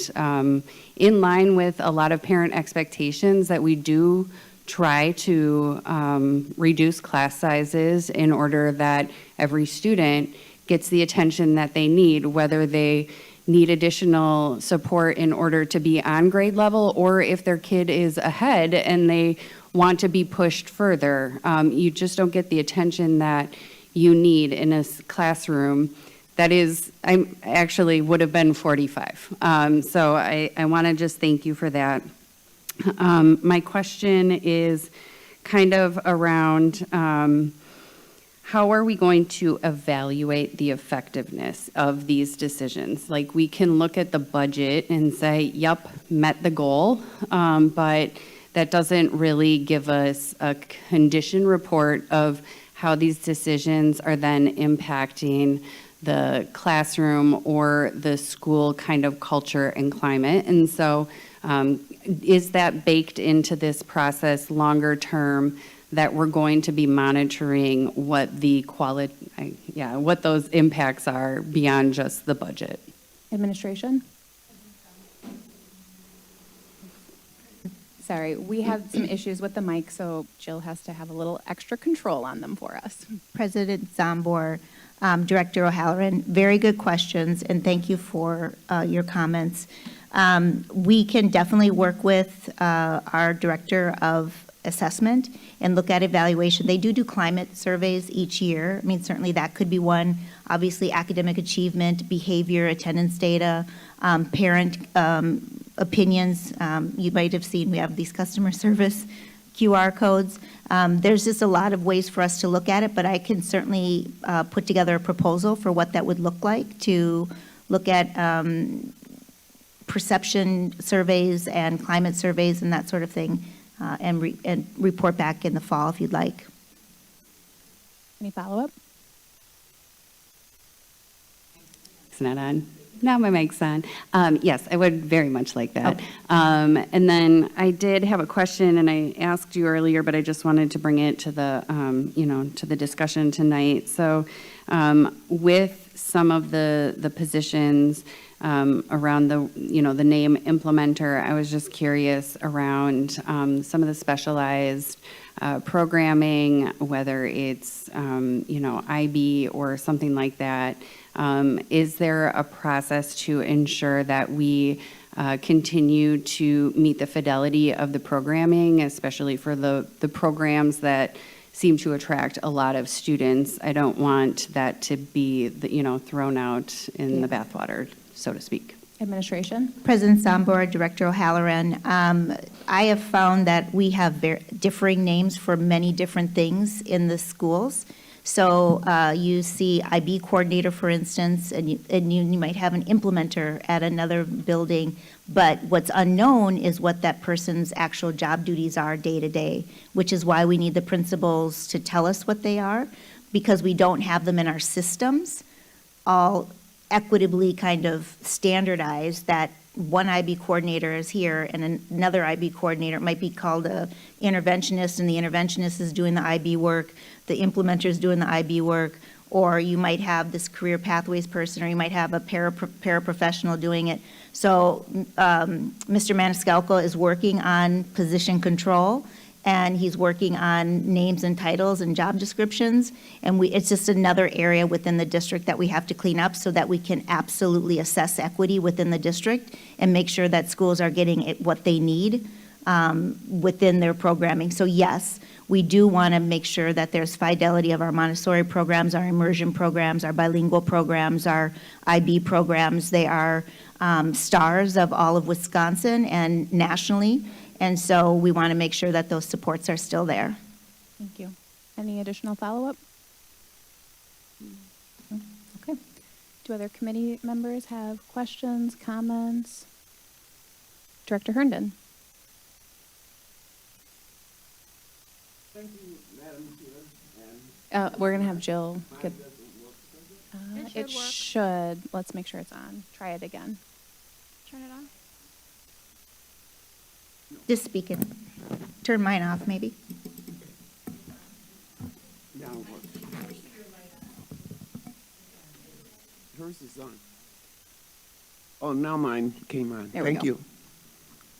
I wanted from administration more information about, as we starting to talk about the layoffs, what is the relationship between the time schedule of today versus the cycles, the hiring cycles? What's that relationship? I've heard some things about it, but as a whole, I think there's a lot of information that both I and the general public need to understand what the relationship is with this budget.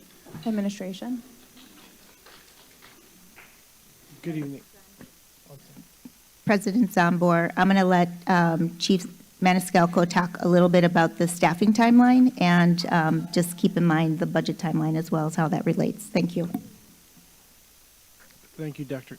Casalius and Director Herndon. So as you can see in the recommendation, we have the board, or the recommendation for board approval tonight to meet that Cycle A start, which is March 24th. March 24th would be the normal timeframe in which teachers would receive access letters to begin the staffing process for them to apply to go to other schools if for some reason they were accessed at their existing school. This process is mirroring that exact timeline. We are recommending that the board reduce 263.4 positions. Of those positions, 45 are vacancies. So those aren't actual people. They are just positions within our budget. And then of the remaining, about 180 of those staff reduced can actually go back to the classroom. They can go right back into the teaching Cycle A schedule. And the timing is aligned from that sense. So from there, they would interview, apply for other jobs, be selected for a school, and that would be their assignment for the 26-27 school year. So there is direct alignment from today's recommendation to Cycle A, which begins on March 24th. Any follow-up, March Director Herndon? 24th. Correct. Okay. And then, was there a problem with these vacancies being able to capture those positions for real? In other words, they decide, okay, I'm going to get rid of employee 1, employee 2, and then those people maybe not necessarily complain about it because they're expecting to be able to go back to the classroom. Is that a problem? Or is there a chance that that could happen? So Director Herndon, I want to make sure I understood your question correctly so that I can answer appropriately. You are referencing the vacancies in relation to classroom positions. The vacancies that we have outlined are not classroom positions. Predominantly, they are geared towards the Office of Operations. In addition to, there's some in finance, there's a few in HR. So the 45 vacancies don't actually represent filled FTEs. They are in our budget, and the chiefs have made the decision to collapse those positions and not fill them in an effort to not lay off an actual person. Okay, I'm sorry, I misspoke. I'm speaking of the 180. The 180 positions that it was stated tonight that they could be assured of going back into the classroom if they chose to do so. Yes, Director Herndon. So the 180 that I referenced all hold certifications based off of the role they have right now, where they are guaranteed a classroom position if they so choose to participate in Cycle A, which begins on March 24th. There is an actual position for them, and they will not be accessed if they go through that process. Superintendent Casalius? Okay. President Zombor and Director Herndon, also, I just want to, I mentioned it earlier, but we are waiting on approval from the Department of Public Instruction to amend our CSI grant in order to use and return a position that I heard that principals said was very helpful to them, called an SST position, and that's to help them with instructional leadership within the school. It's a teacher position. Thank you. Any follow-up, Director Herndon? No. No follow-up? Okay. Do other committee members? Director Reza?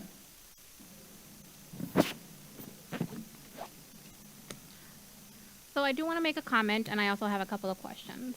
In regards to assistant principals, they are essential.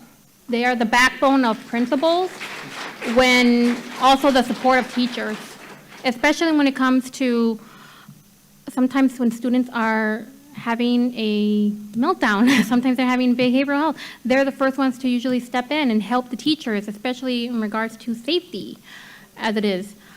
Assistant principals are not just administrators, there's also the students who look up to them. They can come to them, speak to them.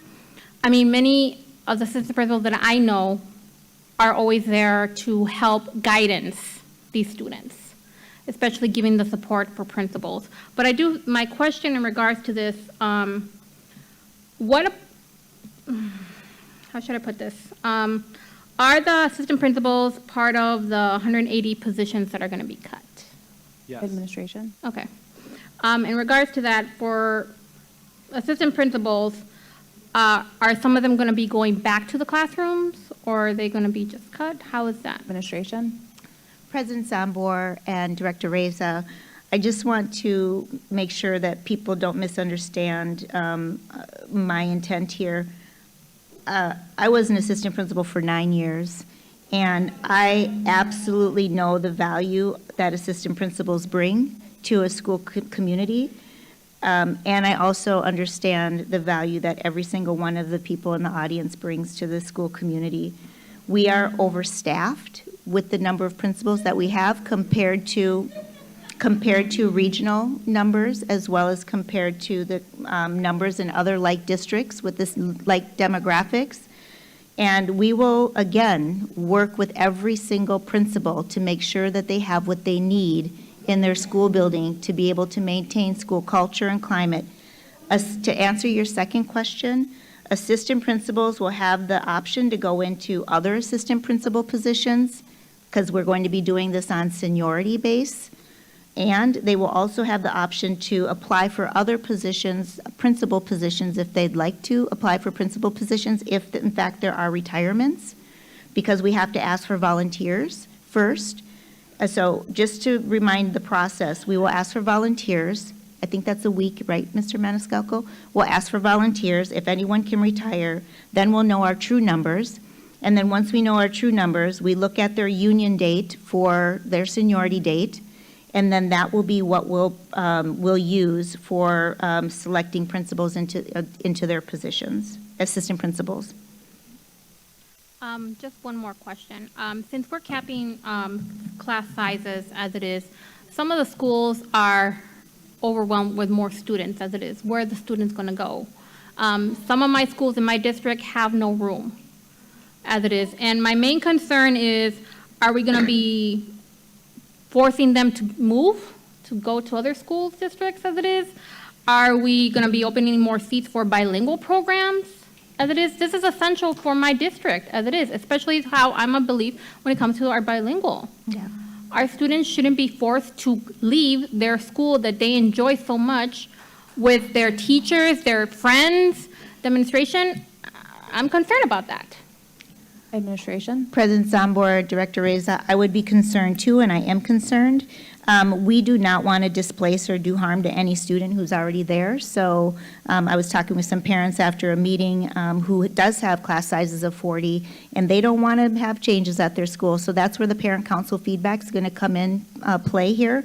And if a parent council tells us they don't want to, have it at their school, then we're not going to make it happen. We will grandfather those kids out, and we will manage the enrollment at that school with engagement from the principal each year that we do projected enrollments.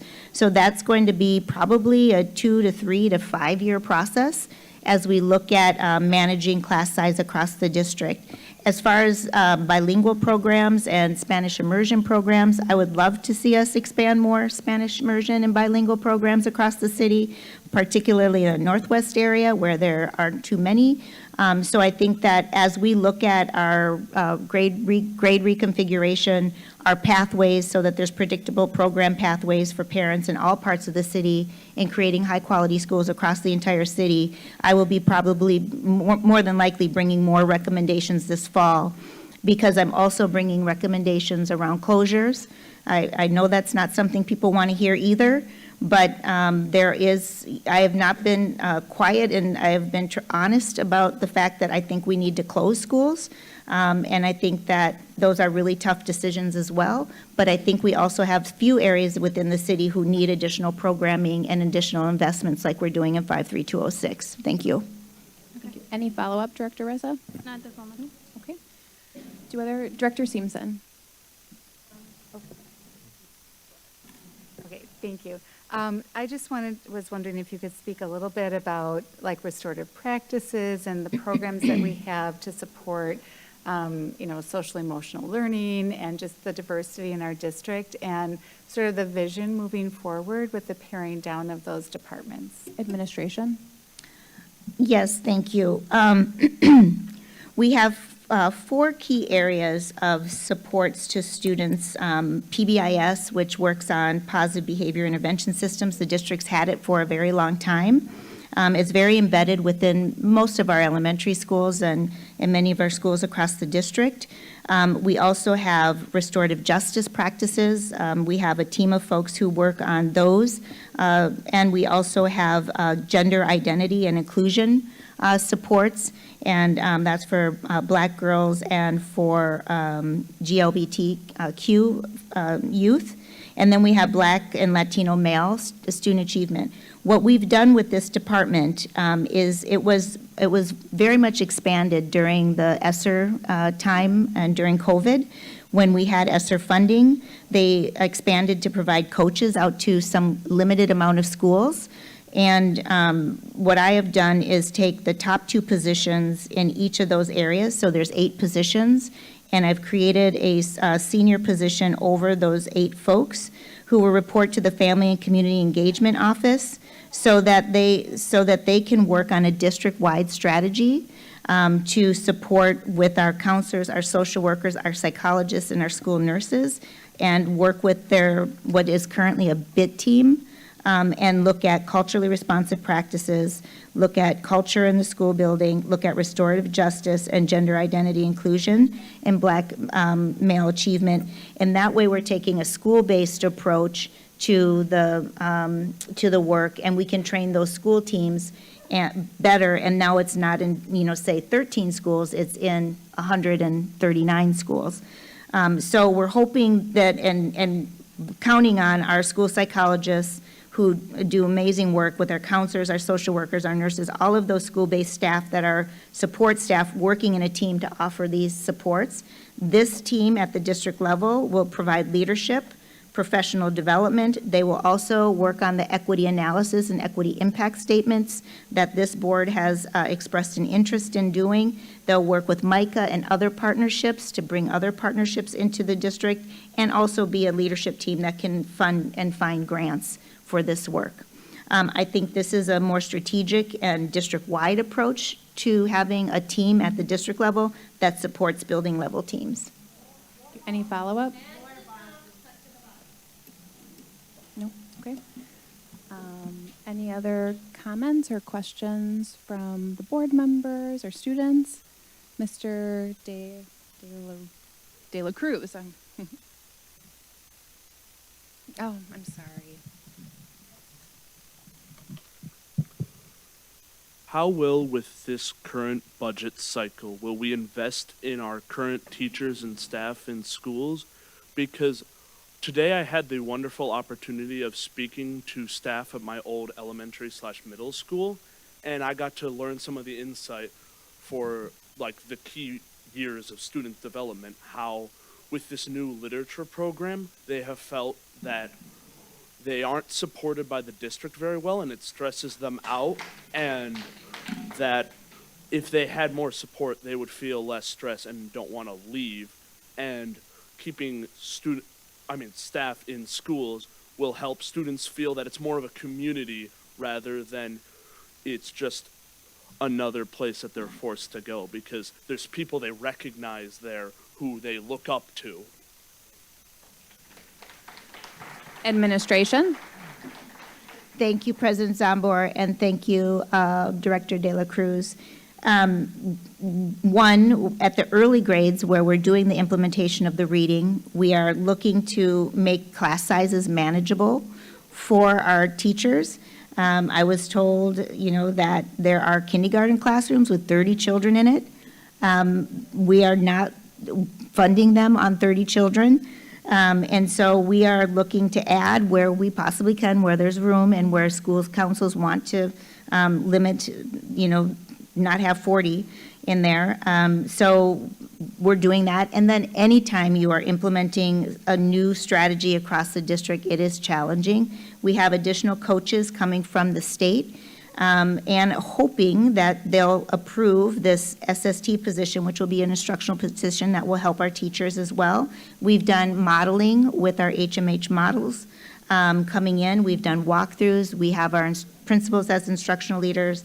And I'd love to get to a point where we are able to give teachers more job-embedded time to be able to study and work with other master teachers. It's called a professional learning community. We're continue to work with MTEA on Meet and Confer around the aspects of a professional learning community, what that is and what is needed. We meet with them regularly every week around items of walkthrough and the literacy agenda and the PLCs. And we're hoping that through this collaboration, we'll be able to come up with really good ideas on how to better support our teachers in the implementation of the literacy curriculum at the early grades. Any follow-up?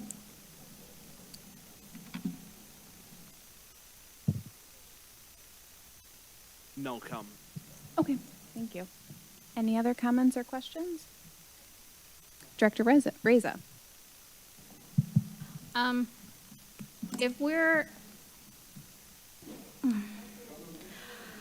If we're asking the public to accept difficult financial decisions, then every new investment, must come with a clear explanation of its value.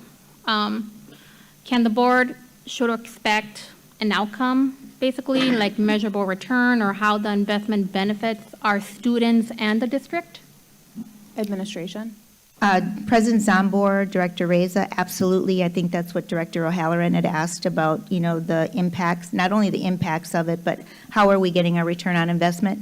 One really clear return on investment that I hope we will be able to show is, this year we I'm asking for you to approve tonight 12-month contracts for principals. One example for moving principals to 12 months is so that students can get a literacy boost in their individual learning plans for literacy, and so that they can learn to read and have time over the summer. Principals would then be principals in charge of their buildings during the summertime. This is going to take us 2 to 3 years to build up in summer school. We delayed this year the implementation of that because our summer school team won't be ready to do that this year. That's why we delayed principals starting the 12-month contract until July 20th. So they'll be on basically their regular contract now, and we'll start 2 weeks late from a 12-month contract. And then next year, we'll have summer school plans so that we can start summer school. The reason this is important and what we can actually measure to get at your question is enrollment, in that every child that we can get in summer school is counted 0.4. So that means for every 2.5 students, we will get 1 student counted in our membership, which means that then goes to revenue. And the way that works is over 3 years. So for instance, let's say we get 300 more students next year. We can count 100 of them the following year. Then we can count 200 of them the following year, and then 300 the following year, right, Matt? Got that right? Because it's a 3-year averaging. And so we want to grow our enrollment in a way in summer school, because it not only gives us an academic boost so we can measure their academic achievement and literacy, but we'll also be able to measure actual real dollars that will pay for that investment of the 1.3 of having the principals 12 months. So I think that's a way to measure it, and I'm happy to bring that back to the board every year to show against the investment that we're making having principals and academic achievement. And I'm hoping that academic achievement will go up. We can do a pre-test in the summer and a post-test to show that, to see if their achievement went up with summer school as well. Any follow-up? No? Do other committee members have questions, comments? No? Director Ferguson? Would it be helpful for, Madam Secretary, could you reread the motion just so there's clarity about what's currently? Madam Chair, the motion on the floor is, I move to approve the accessing, redeployment, and retention strategy put forth by the administration with the following requirement, The administration must provide to our union partners the standard of care used in preparing school budgets and the process for stand-up and supplemental budgets. This allows for discussion with building representatives and school engagement councils over the next 2 weeks and final school budget approval prior to the start of the Cycle A staffing process on Monday, March 24th. This must be provided no later than this Friday, March 13th. Thank you. Are there any final, okay, Director O'Halloran. Okay, thank you. Am I on? Can I just tack on that, I don't know what date by, but that administration will develop the monitoring, the metrics that will be monitored, and the plan for bringing that back to the board for consideration. It doesn't have to be March 24th. Do you want that in the motion or? Yes, I do. Okay, Want so to. then I will withdraw. Oh, we have to vote it down and then. Can we just tack it on? Move it. You can do a friendly amendment. Can we make it a friendly amendment? Okay, that's fine if Jill says so. You could make the same motion as a substitute motion to do exactly what Director Zombor moved to do, and in addition, what you've added. Okay. And then we'll need. Can I make a substitute motion, please? Yes, you can. Okay, and then we'll need a second. Fantastic, love that. Can I do exactly what Director Zombor had moved and add that direct administration to bring back to the board in May with the final budget approval?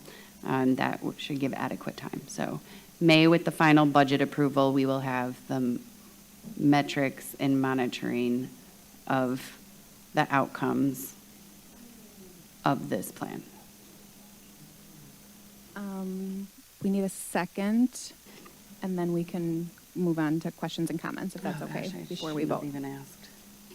Second?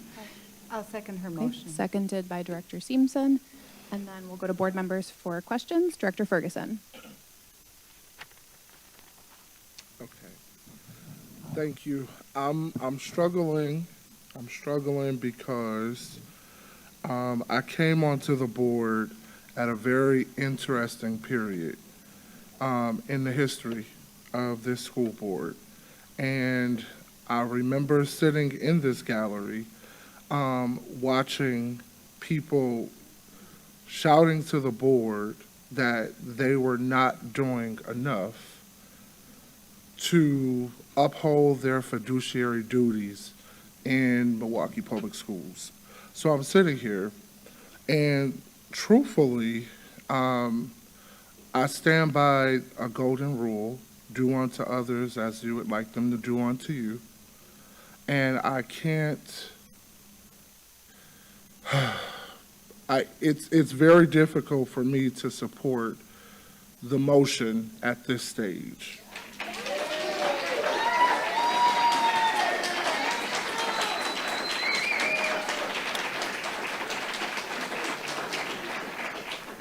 One, I feel like it's just wrong not to involve the principals in such a major decision that's going to affect them and their school administrations. I wouldn't appreciate anybody doing that to me, especially considering I'm in my schools quite often. And I know that we're short teachers, yes. Nobody feels that more than the administrators in that school on the ground. And so, Dr. Casilius, administration, here we are. We're here. What can you say to me and to us, those who are accountable to our districts first and foremost, to the families that we serve? And I also hold accountability to the principals and the teachers in every one of my schools. I feel that. I don't know about anybody else up here, but I feel that. I feel accountability to them. And it's very difficult for me to do this and to support this, and they're sitting right in front of me, telling me to my face that they don't appreciate the process. I'm a process guy.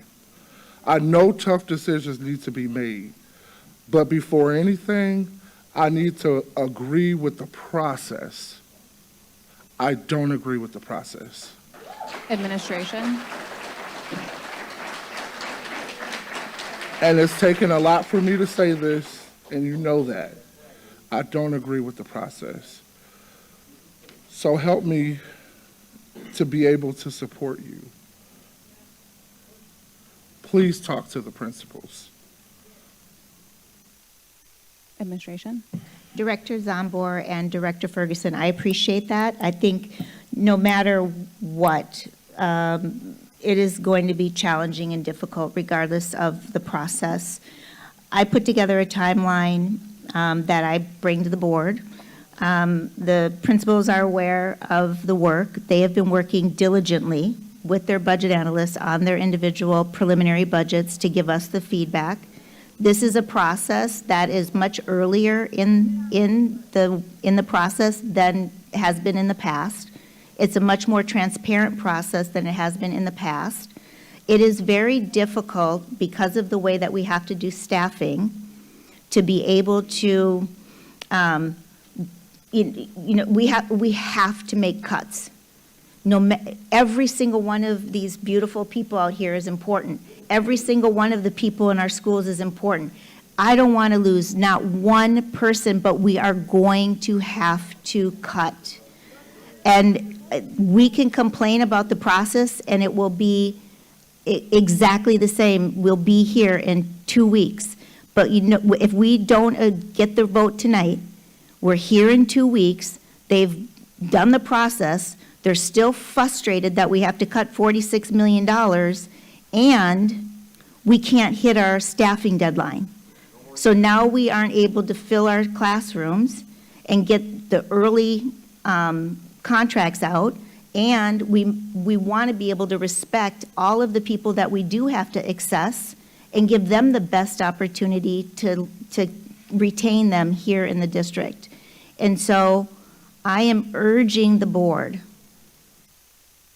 that we have had a process, no matter what, it will be uncomfortable for everybody.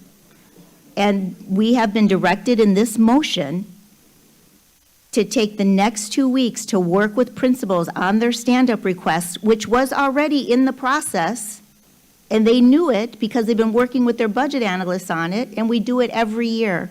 We're doing it earlier so that I can have this done before May. We absolutely need to be courageous as a board and do these adjustments so that we can give every single person the respect and the dignity that they need to be able to move back into other positions within the district and save those positions. Any follow-up, and then I have a question. Yeah, I'm glad you mentioned respect and dignity, because this is more to me than being uncomfortable. I've been uncomfortable in my life, but this is more than uncomfortable. There's something tugging in my soul, saying that this process is not right and it's not fair. And so I more than even being accountable to my district and to the parents and to the staff in the schools, I got to go home at night and be accountable to the man upstairs. And I just don't feel comfortable with this. I really don't. I think we need more engagement. And if we're early, then why do we need to make the decision tonight? Administration. President Zombor and Director Ferguson, I appreciate the push. I really do. And I appreciate the accountability. This motion calls for that accountability with reports on metrics and return on investment. And it also calls for me by Friday to provide to the principals their budgets and the process for including the parent councils and their building reps over the next 2 weeks. So they will have 2 weeks so that we can meet our staffing timelines. I implore on this board, we need to meet our staffing timelines. We need to have permanent licensed teachers in our classrooms next fall. And Mr. Maniscalco has laid out a plan that he has worked with MTEA on for our cycles. And we need to honor that so that everybody has a fighting chance to stay in this beautiful district and to serve our children the way that they always have. Thank you. Any follow-up? I was just going to ask, can you explain more what your motion is? Yes. She has my paper. I'll take it again. I just want to get the dates right when I'm talking about it. So it would approve the recommendation that's on our agenda for the accessing, redeployment, and retention strategy timeline that's listed in this item. And then it would provide our union partners the standard of care. So that's what, I know we got a letter saying that they hadn't been provided the standard of care document. So it would provide the union the standard of care that was being used to prepare school budgets and the process for stand-up and supplemental budgets.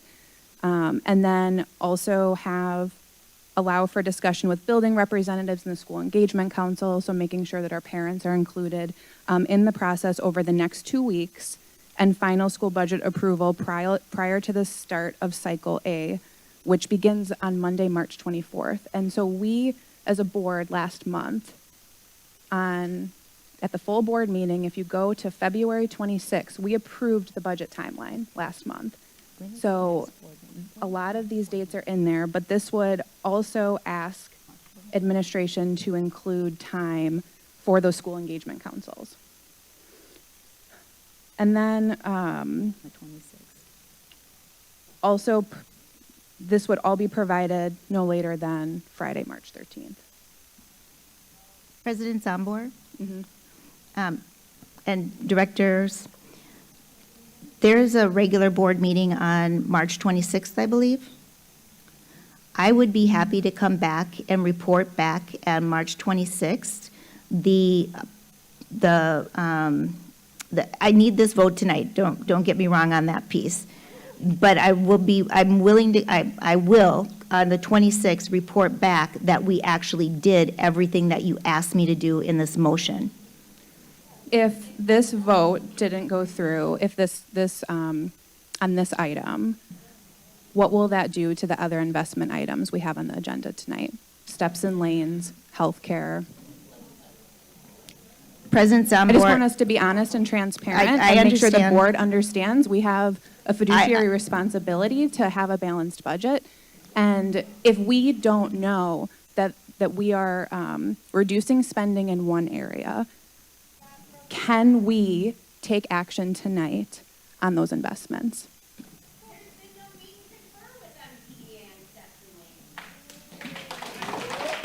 Administration. President Zambor, members, I did not meet and confer with MTA on steps and lanes because I was willing to, not willing, but I was bringing a recommendation forward to fully give steps and lanes. And I was not bringing a recommendation on health, on healthcare increases as well. And I wanted to get both of those done to ease some of the anxiety that our dedicated workers have. But if this was not to pass tonight, I would need to go back to the drawing board and start over on everything. On everything. There still is a $46 million deficit, and if we don't get these reductions tonight, I promise you, we have just delayed, and we are not going to be able to meet our staffing plans, and it's going to be very, very challenging and very, very difficult. Thank you. I have also heard from people who, think their position might be a position to get accessed, and I've heard if you're going to cut my position, I want to know sooner rather than later, because I want time to apply for other jobs. And so that's feedback I've also gotten. Are there other, Director Reza? Oh, let's make sure her mic is on. One thing is for sure is who is being cut. Names, schools, districts, who is being affected by this. So will they have the time to realize that they're going to be losing their job? Administration? Do you want to speak to it? Will this be shared for the public? Will the board have anything in front of them saying who's going to be affected? Like my district, what schools are being affected? What teachers, what administration, who is being affected by this? Each one of my schools, and also just not my district, but also all of MPS, they're so valuable as it is at the moment. And I know that we have to make a motion, but as it is, but the question is who? Administration? President Zambor, I'm going to allow Chief Maniscalco to talk about the conditions and our legal obligations around layoff. Thank you, Dr. Caselius. Director Reza.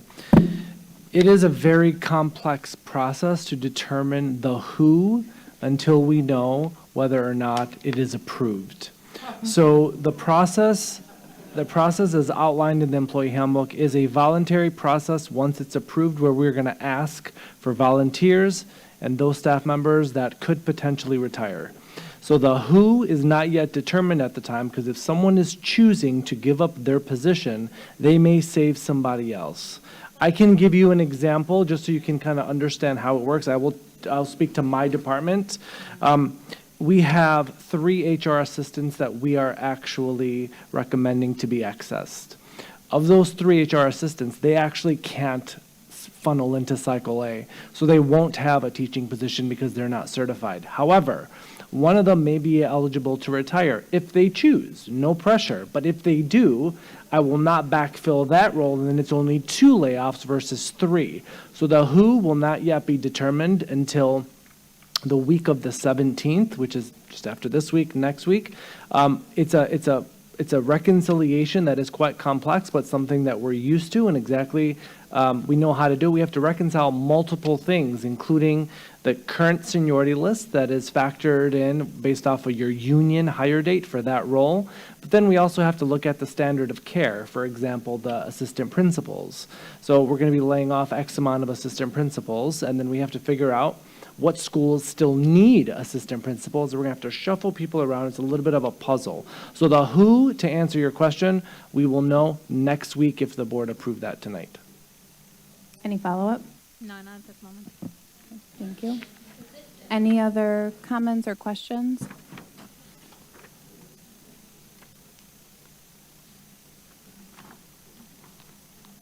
No other discussion? Okay. If there's no further discussion, Madam Secretary, can you remind everyone of the motion and then call the roll? On Director O'Halloran's substitute motion to approve the accessing, redeployment, and retention strategy put forth by the administration with the following requirement. The administration must provide to our union partners the standard of care used in preparing school budgets and the process for stand-up and supplemental budgets. This allows for discussion with building representatives and school engagement councils over the next 2 weeks and final school budget approval prior to the start of the Cycle A staffing process on Monday, March 24th. This must be provided no later than this Friday, March 13th. And direct administration to provide in May with the final budget approval a series of metrics to evaluate the outcomes of this action.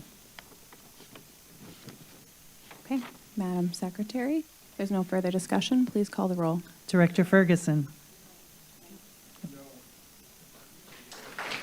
Director Herndon. Director Herndon.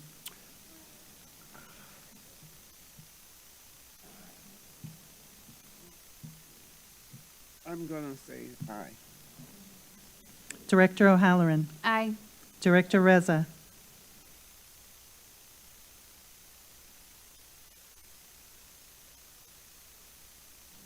No. Director Simpson. Aye. Director Vanoy. Aye. Chair Zomber. Aye. That's 4 ayes. The motion passes. 5 ayes Thank and you. 5 ayes. Five The motion passes. Okay, Madam Secretary, please.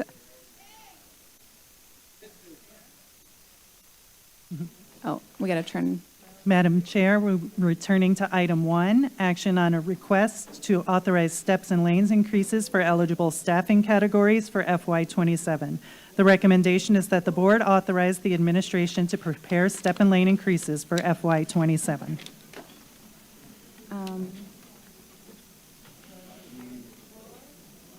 Director Vanoy? Oh, is her mic, we got to make sure her mic's on. Madam Chair, I'm recusing myself from this item due to potential conflict of interest. Okay, thank you. Would the administration please present the item?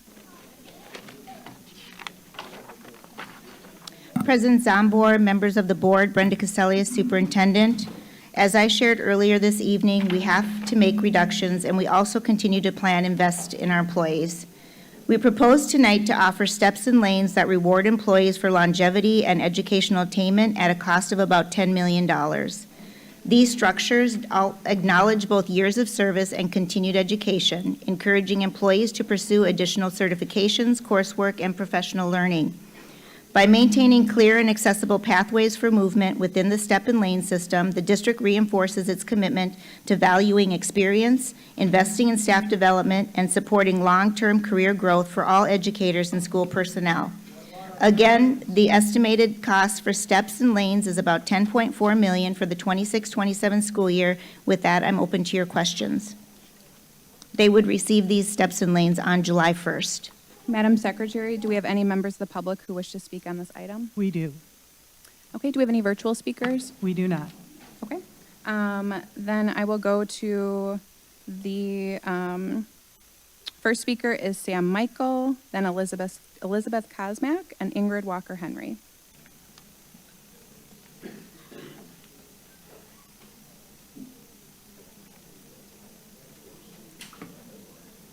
Hi, my name is Sam Michael, Michael. So, today I got to work, checked my email, and I saw an email saying that this year we had the highest graduation rate since 2010, and that ACT scores were up 3%. And the reward for that is not a holiday bonus, it's not a raise, it is to fire over 100 teachers. Mr. Michael, are you going to speak to the steps and lanes item? We already took that. Yeah, okay, all right. I'm sorry, we just have to stick to the publicly noticed Based item. off of how hard our teachers have worked, based off of the results that we have got, we absolutely need these steps and lanes. Thank you. We need these steps and lanes. A lot of the teachers are struggling to pay rent, so we absolutely need these. I don't know what else to say other than the obvious. Thank you. Elizabeth Kosmak, then Ingrid Walker Henry. Hi again. Elizabeth Kosmak, Kosmach. I support steps and lanes for all workers. Unfortunately, you just fired some. But I am shocked that we are here tonight with no budget in sight. I sat in a room in January where Director Fons made a motion for the administration needing to make a budget that had steps and lanes incorporated with full cost of living. This board voted 4 yes, 2 no, 2 abstain, 1 absent. You needed more information, so you couldn't vote. I just want to remind you of the veteran teachers and educators in our building. They don't have another step to go. So if you're not willing to give full cost of raise July 1st, they're not having a raise. And that's inflation, by the way. So our veteran teachers, are you trying to push them out because they're too expensive? Because that's what it is. Steps and lanes are important. But what about the paraprofessionals that are at the top? What about the food service workers that are at the top? What about the teachers that are at the top? It's not fair. So yes, steps and lanes are great. You have to remember all frontline workers. This standard of care, once again, is not here. Where is it? Now you have standard of care because you passed something that's really actually, you're not caring about the workers right now. We have a lot of questions, not a lot of answers, just a lot of scoot around. You don't answer the question, we just keep pushing it over. It's really disappointing. It's disappointing in this board right now. Thank you. Ingrid Walker-Henry, Amy Mizioko, and then Sarah Grutner. Oh, okay. Good evening, Ingrid Walker-Henry, WALKER-HENRY, President of the Milwaukee Teachers Education Association. I want to start this testimony with these words. I'm disappointed. The board passed a motion to approve a standard of care plan that no one has seen, and in that said, hey, go ahead, do what you're going to do, and just disregard the workers who are out here telling you. They have implored and said, we don't know. There hasn't been a process. The level of disrespect. Ms. Walker-Henry, are I'm you going to gonna go speak to my steps and item lanes? right now. Okay, thank you. On Friday night, the agenda for tonight's meeting was posted with this item to approve steps and lane increases for all eligible staff. For the past 8 years, administration has engaged in meet and confer with the MTEA on salary schedules. The administration has made no attempt to meet and confer with the MTA on the schedules for 26-27 before posting the agenda item for tonight's meeting. The administration must meet and confer with MTEA on this issue. The administration's actions to avoid meeting and conferring with MTA are highly irregular. Implementing salary steps and lanes without meet and confer when MTEA designed these wage schedules and has had ongoing discussions with HR on their inconsistent implementation is absurd. MTEA must have the opportunity for thorough meet and confer with MPS on this matter. In spring 2024, HR asserted to MTEA that MPS has clear policies and procedures regarding placement on salary schedule. After countless requests by MTEA of MPS to share these clear policies and procedures, it was found by the Office of Board Governance that MPS was not operating from procedure or policy, and only a shared document titled MPS Compensation Manual dated 7/1/2023 that MPS has never shared with MTEA. The administration must meet and confer with MTEA on steps and lanes and on the compensation manual HR relies on to make decisions. Right, otherwise scam, no more scam. Okay, Amy Mizioko, then Wanda Welch-Steffens, and Stephanie Maloney.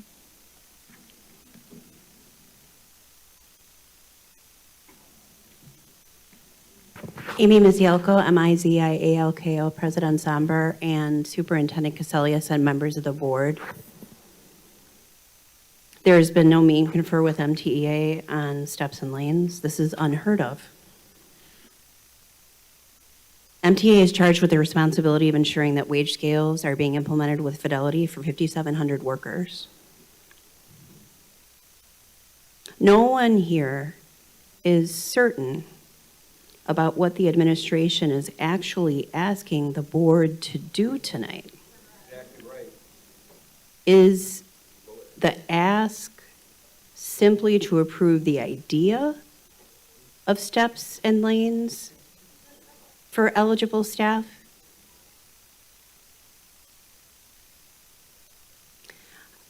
I don't know how many people have to tell you and beg you for intervention. The administration is operating in a chaotic, haphazard manner that will not retain the workers in this district or recruit new ones. And we're imploring the board to ensure that the administration engages in thorough meet and confer with MTEA.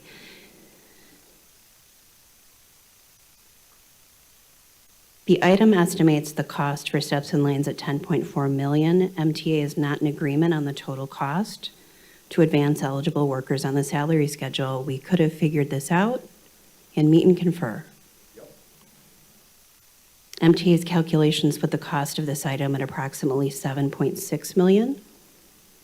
MTA does not see that MPS has factored in regular end-of-year staff turnover due to resignations and retirements, and now I fear that resignations and retirements will be higher based on the board's action previously. For example, between July 2024 and June 2025, 330 teachers resigned or retired. 130 were at the top of the salary schedule and largely replaced by newer teachers at the beginning of the salary schedule, saving MPS about $39,000 a teacher for a total savings of $5 million. This means that the $6.5 million in savings from regular annual staff turnover negates most of the $7.6 million that MTEA has pegged the actual cost at, leaving a little more than $1 million for the cost. Thank you.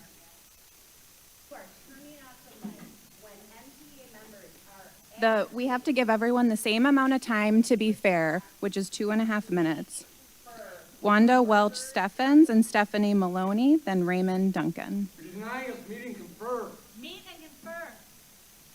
5,800 members. Wanda Welch Steffens. I have to say, I am very, very shocked of some of the things that have been said tonight regarding. I'm sorry, could you spell your last name? Oh, I'm sorry, correctly? yes. Thank you. WELCH-STEFFENS. The superintendent said that she met with the MTA on Meet and Confer.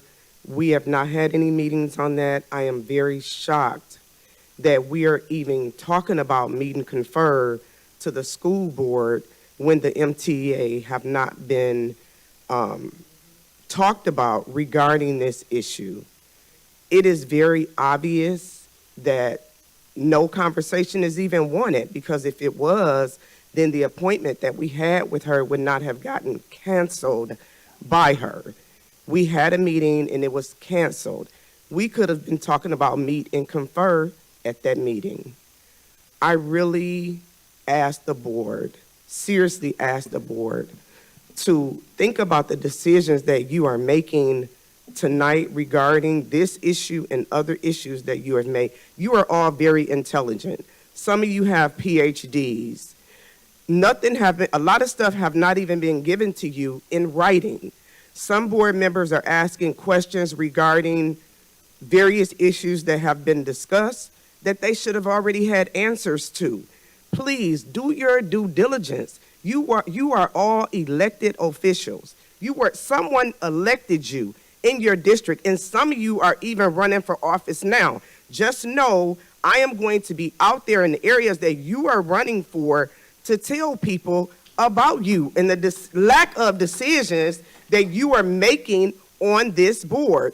She needs to talk to the MTEA first and foremost before she come talking to you about Meet and Confer. Use the intelligence that you have.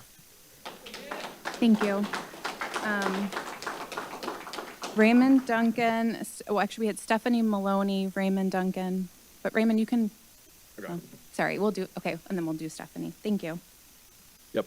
Raymond Duncan, Raymond Duncan, D-U-N-C-A-N. Tonight, we're being told with a salary schedule that there's a plan to help thousands of MPS workers, but a real plan should be clear. A real plan should be involving people. A real plan can include dates and dollars and protections for workers. You should be able to read a plan and know what it means for rent, groceries, child care, health care. But then what you're being asked to approve tonight is not that kind of plan. There's vagueness. People are not being talked to. People are not being worked with. You actually make a plan with people. There's people here, but they weren't spoken with. Now, I have a piece of paper here. I'll show you what it is in a minute. There's actually dates on it. There's deadlines. There's actual dollar figures. Workers looking at the plan know what to do with the plan. but that's not what we really have in front of us.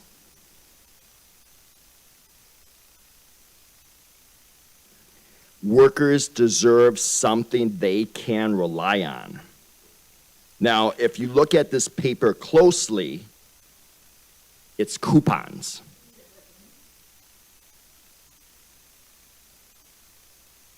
And the truth is, even this page of coupons is more clear than what thousands of workers are being offered right now. Coupons don't pay bills. Coupons don't create stability. Workers don't need coupons. They need the full raise they deserve. Thank you. Okay, Stephanie Maloney. Stephanie. Evan Stevens. Okay, and then Evan Stevens. So, sorry. Good evening, everyone. Thank you. Evans L. Stevens, longtime district employee since about 1970. I'm disappointed.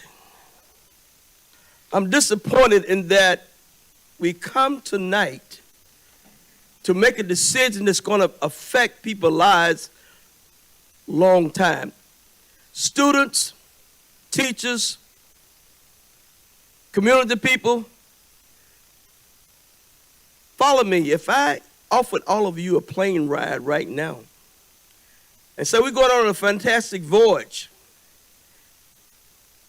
and I get to a certain spot and I say it's time to aboard, but I give you no parachute, let you land wherever you can. This is what is happening to those individuals that you're saying we're going to repurpose or change those principles and APs. If I've been an AP for 5 or 10 years. Mr. Stephen, I'm so sorry. Do you have comments on the step and lane increase that we're speaking to right now? Yes, it's going to get there. Thank you. You're telling me I'm an AP and now I got to go back into the classroom and I've been an AP for 5 or 10 years? You're asking me to do something that I think I'll take my ball and go to another direction. So you're going to lose a lot of people, a lot of important people, a lot of valuable people, just like you did last year when people were cut from here and had to go into the classroom. I don't know how many you lost, but all of them, I'm sure, didn't go back into the classroom. Mr. Stevens, right now the item is steps and lane increases. In terms of the budget, I would say we need to make sure that everybody is given a fair and equitable share in terms of budget. The MTA and the school board need to get together, and you need to make sure that you have clear-cut measures where everybody can be happy. I think those individuals that voted this down, it showed me that you have grit. We always talk about grit in terms of learning. You have grit. I'm glad that you stood up for that grit tonight. Thank you. And then Stephanie Maloney.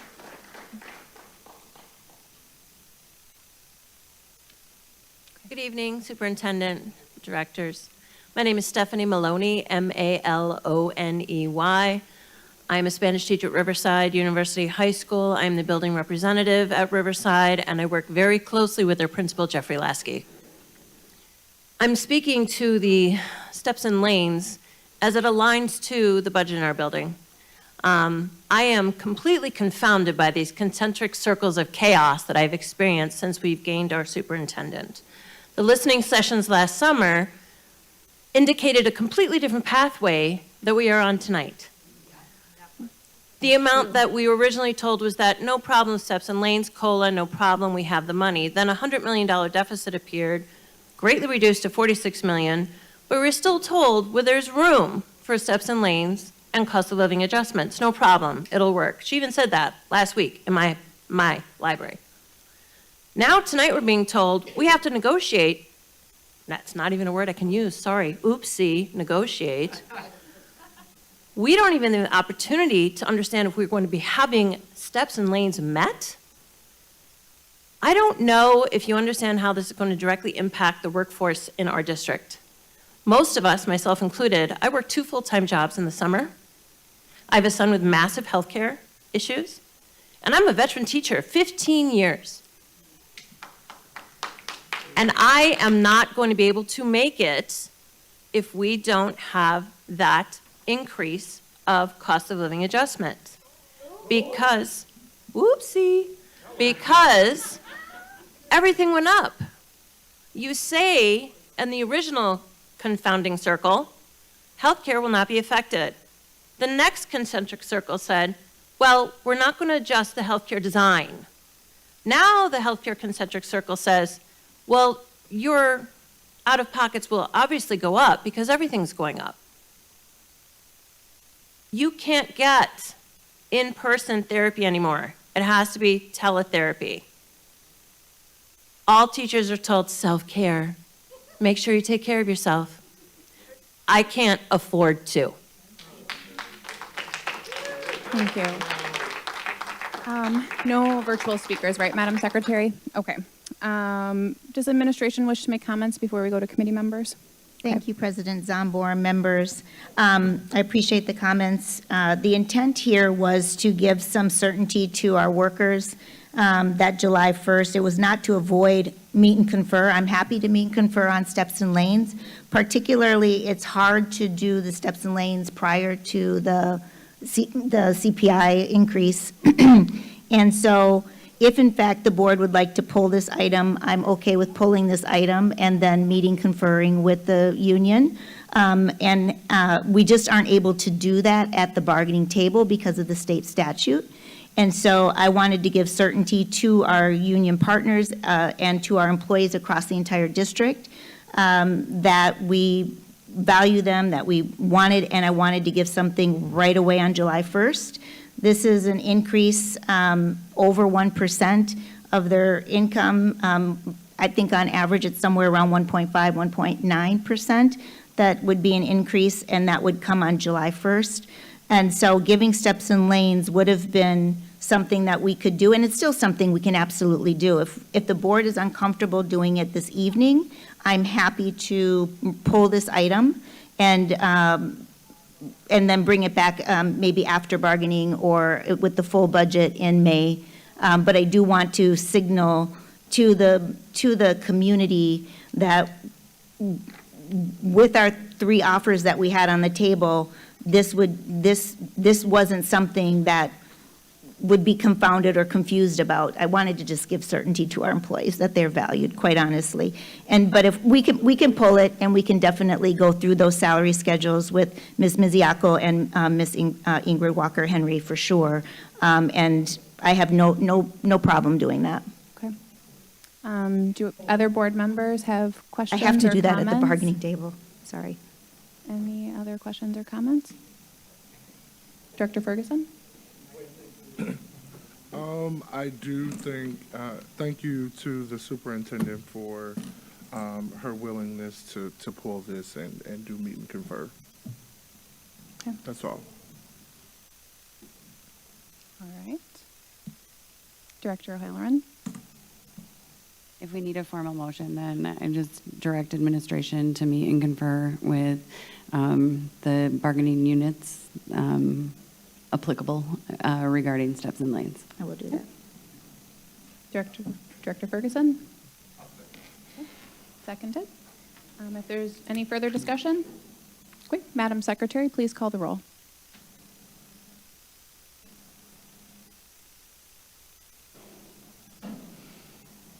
On Director O'Halloran's motion to direct administration to meet and confer with the applicable union partners regarding steps and lanes.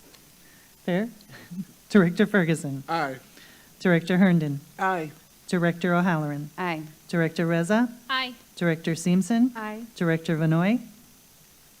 She stepped out, recused. Chair Zomber. Aye. That's 6 ayes, the motion passes. Okay. Madam Secretary, what is the next item, please?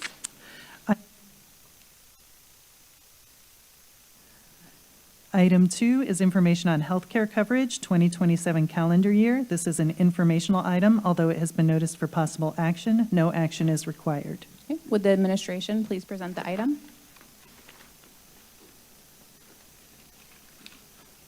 Sorry, we just got to get the mic back on. President Zombor, members of the board, Brenda Casselli is superintendent. As I shared, we are not proposing any employee health care plan design changes. Our overall benefit cost is expected to grow about $20 million next year, and about $13 million of that is increased health care costs.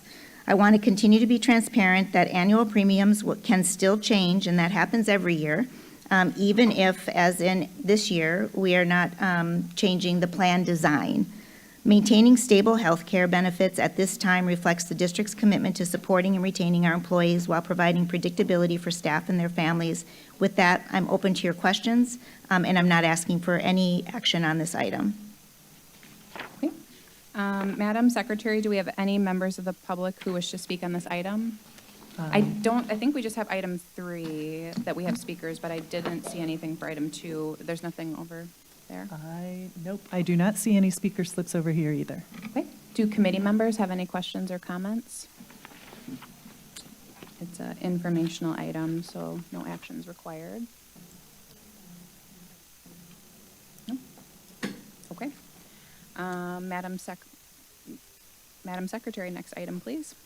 Madam Chair, item 3 is action on a request to standardize principal employment contracts to a 12-month term. The recommendation is that the board approve the standardization of all principal contracts to a 12-month term effective July 1st, 2026. Would the administration please present the item? President Zombor, members of the board, Brenda Casselli is superintendent. Tonight, we're also proposing to move principals to 12-month employees. This is a standard across most districts and one that we currently have no exception to. There are 3 big drivers for this work. First, we need to make sure our schools are fully staffed for September. We continue to work toward a goal of a licensed teacher in every classroom. We are starting the process early with an aggressive year-round hiring plan, but frankly, we can't get there if the principals are doing the last pieces of hiring because July is a time when they're out. Our second focus is around stronger summer school. This is the longer-term effort, and our plan continues to include $500,000 in savings by delaying the start of this change by a couple of weeks, given that we will not be able to expand summer school dramatically this school year. Over the long term, expanding summer school participation will help us advance individual student literacy plans required by Wisconsin Act 20, help continue grow our graduation rate, and strengthen district enrollment for state aid. Our final goal is around strengthening professional development. The instructional review ordered by the governor includes a specific need to position principals as instructional leaders through explicit training, development, and accountability. During the school year, principals are running their schools, and on non-student days, they're often supporting their teachers' professional learning. If we want to move the needle on principal professional development, we just frankly need more time in the summer. The total cost of this investment is about $1.3 million, down from about $2 million before we generated savings by delaying the start of the effort. With that, I'm open to your questions.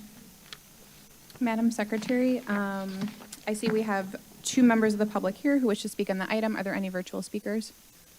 Okay, we'll go to our speakers. We have Elizabeth Kosmak and Amanda McElhone. Jill?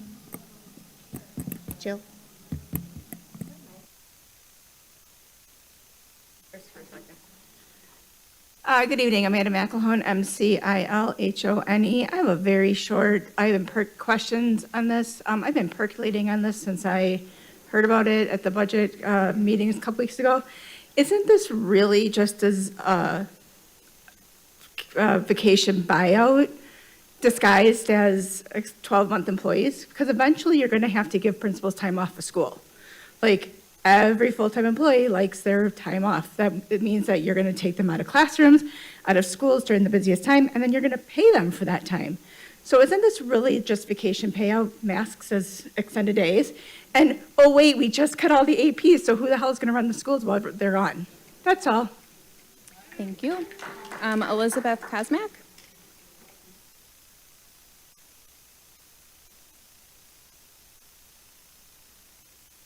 Hi, Elizabeth Kosmak, KOSMACH. I'm speaking against this item. Administration has been saying we have no budget, we're over budget. But now we want to spend $1.3 million to get principals 12 months. Bosses are giving bosses more money while you cut from the frontline workers in central office, which you've already done, and from APs. And who's managing behavior when there's supposedly PD instruction of the students? I don't think any of you understand what our APs do in our building. I don't think any of you understand the more pressure you put on the principals. And giving them PD over the summer doesn't make them great.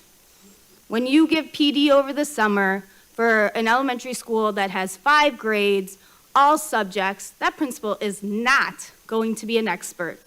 And you just cut central office teachers to help those principals to make PD. You just cut them. So why are we going to spend $1.3 million on principals? And once again, principals are not the problem with hiring. It's HR. And you just cut 12 positions, or they're not hired, and we have HR problems. We've always had HR problems. For 13 years, I've been in this district. It's not gonna work. It's just so disappointing. Let's just give the bosses more money and vacation.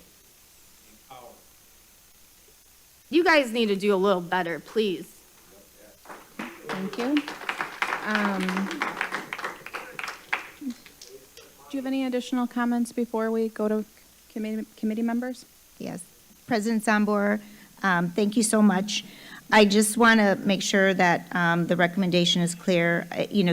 Oftentimes also we have late enrollments and families coming late, so that also want to make sure that families have a principal there to greet them. Also, that this is a revenue generator. I believe it's a revenue generator, and I know that Director O'Halloran asked me to come back with measures, and I will come back with those measures year by year. If it doesn't come back, certainly on a later date, we can do change that. But I want you to know that I believe that summer school is both beneficial to our students. I believe it's a revenue generator. I believe it will help us with our late enrollments so that we can raise enrollments there. And I think it's a really positive thing for our principals. Thank you. Would Mr. Maniscalco actually be able to talk a little bit about how it would impact staff recruiting? For summer school? No, for hiring. For 12 month. Having them here in July. Absolutely. I think we're just getting the mic back turned on. Okay. Hi,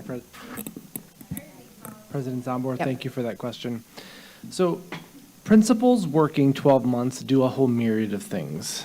In addition to what Dr. Caselius already stated, it provides us a runway to engage with the principals in real time regarding staffing strategies. With the school years beginning in September, having them here in July provides just a longer runway for so many different things. So staffing is just one small piece of it. I mean, it's an important piece. For this year particularly, with them starting on July 20th, we're going to have weeks with them to go through professional development, to go through staffing process and strategy and interviewing and just hiring process stuff.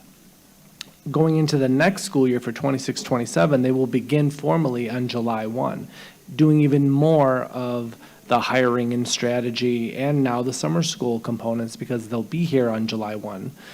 So there's a lot that there's a lot that we are going to plan for them to do, but also with the new 12-month contracts, we have discussed a lot of very great things in terms of stability and having principals work the full term. And if you're signing on to be a principal in the 26-27 school year, you are committing for the full school year.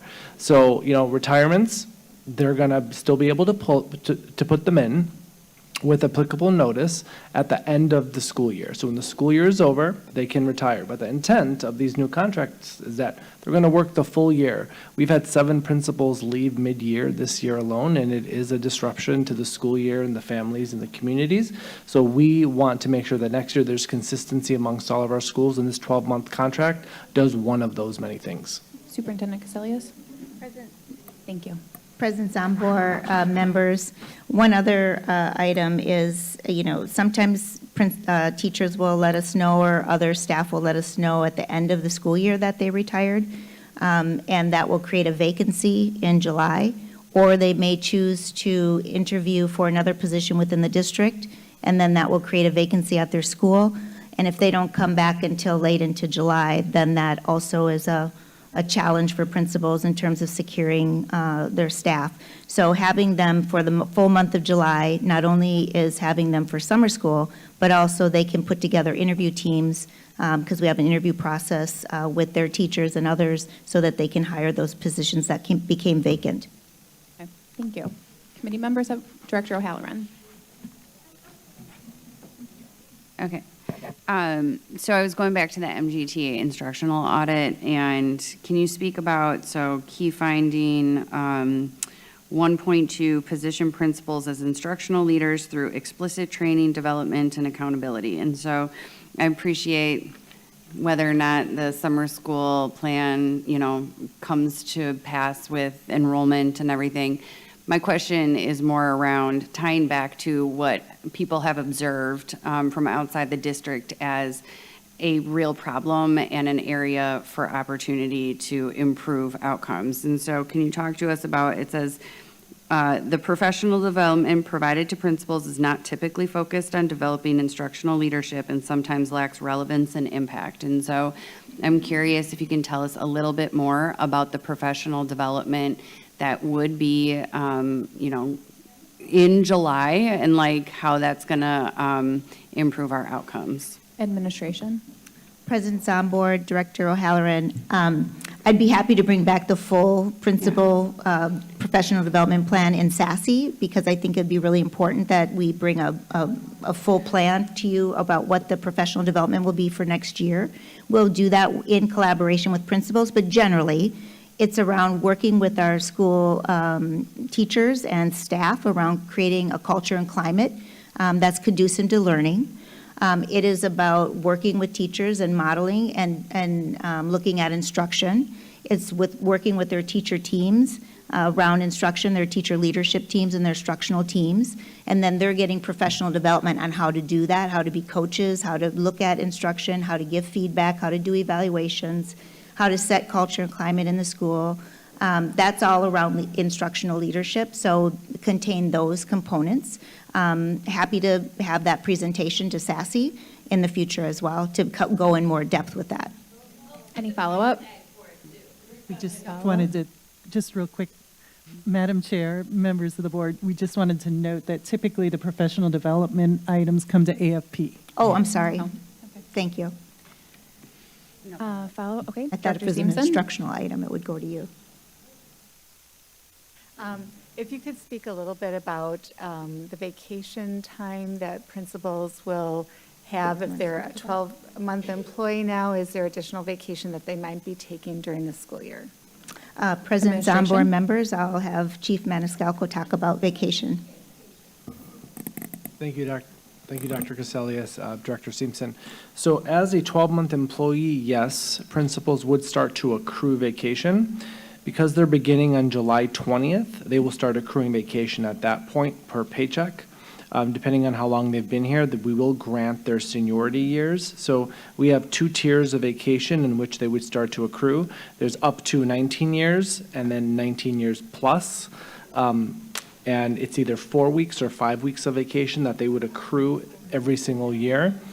And, they're going to take vacation typically around the times when schools would be off anyway, winter break, spring break, and there is a rollover parameter that principals are allowed, just like any other 12-month employee, are able to roll over vacation from year to year, up to a maximum allotment. But just like any other 12-month employee, they will have time that they can use. We have strategically looked at principal pools for that. So the academic superintendents are actually looking at that strategy right now. So if a principal wanted to take off, and let's just say they didn't have an AP, they would lean on a school that did have an AP to cover for the day. But it's just a part of operational effectiveness and something that almost all schools I've worked at have done. Dr. Casalius? Yes, President Zombor and members, I think it's also important just to note that we already have 12-month principals in, I think, most of our middle schools and our high schools, standalone middle schools. So out of, if I could just, out of 139 schools, we have 103 that we're transitioning to 12 months. So 103 are 11-month right now.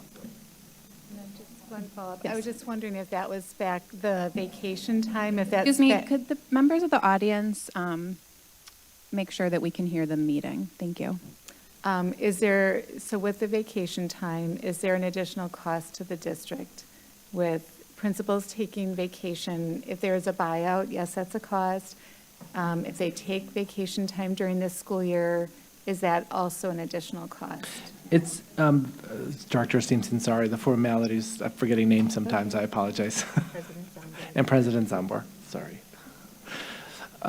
So the cost is embedded in the employee's 12-month salary, so it doesn't increase if I'm making it up. If a 12-month employee is making, or 12-month principal is making $100,000, their salary doesn't exceed $100,000. The days off are paid, no different than like a paid holiday. It is embedded in our salary. Now, if that principal, in full transparency, in 10 years decides to retire and they've banked up, 5 or 6 weeks of vacation, legally we are required at the time of separation or retirement or whatever the exit is, we have to pay them out. So at that point, it is a payout, but we are legally required to do that. Okay, follow up. I have one more question. So I know this year we are delaying that start until July 20. Thank you.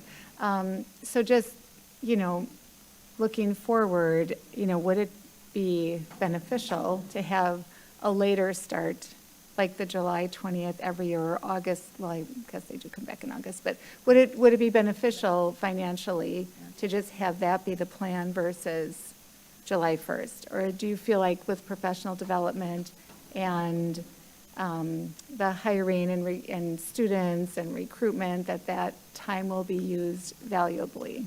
Administration? President Zombor, Director Simpson, we delayed a year because we fully anticipate that they'll be busy with summer school as well. Summer school starts in July, at the very beginning of July. So they would be there for the full summer session. And so that's why it's important to have it for the month of July. At every school? We will build to every school. I don't know that we'll have it at every school right away. I would love to see it at every school next summer. We need to be mindful of how we grow enrollment and how we offer that in terms of our declining enrollment. It's like, it's something that Matt Jason had brought to my attention that we have to be mindful of and how we grow enrollment strategically. Thank you. Any other follow-up? We do have a speaker slip that was just turned in, so if committee members don't mind, I'm going to go to Sarah Cruz, and then we'll finish discussion. It's okay. Hello, Sarah Cruz, CRUZ, and I just wanted to speak in support of this item for the following reasons. I am an elementary school principal, and everything that was described does happen in the summer. Every single year, there is a teacher that decides to resign or retire or take a job in a different district in usually July, often in June or July. So elementary school principals are currently the only principals that have the month of July off for vacation. We were surveyed. The majority of the principals that are elementary school principals support this, and they support it because they're doing the work anyway. I care about my school, I care about enrollment, I care about having teachers, certified teachers in every classroom. So last July, when I was supposed to be on vacation, of the 4 weeks, one of the weeks I spent in training in Chicago with my teachers on biliteracy instruction. At least another week I spent on working on enrollment. Of course, I tried to take time off, but it is absolutely true. especially in our school environment, that families come to the school building during the summer and want to enroll their child. And no, elementary secretaries would not be working. So they're not proposing that elementary secretaries work. They're not proposing that APs work. They're proposing that elementary principals work because we're already doing the work in July. If we care about our school communities, we're going to be focused on enrollment in July. Every year for the past 5 years, we've held a summer carnival for enrollment. We're out passing out resources. We're at the community events to advertise our school. And that's why our school is one of the schools that has the highest amount of enrollment. We've increased our enrollment over the past 5 years, and we're a thriving school community because as the school principal, I've put in the work. My team puts in the work, but my team is off in July. So it's on me to do the work that needs to be done in July, and I can take my vacation time during winter break when the kids are home, and because I would have to work those days, but I can take my vacation days over winter break. I can take my vacation days. Thank you. Thank you. Okay, other committee members, any questions? Director Reza.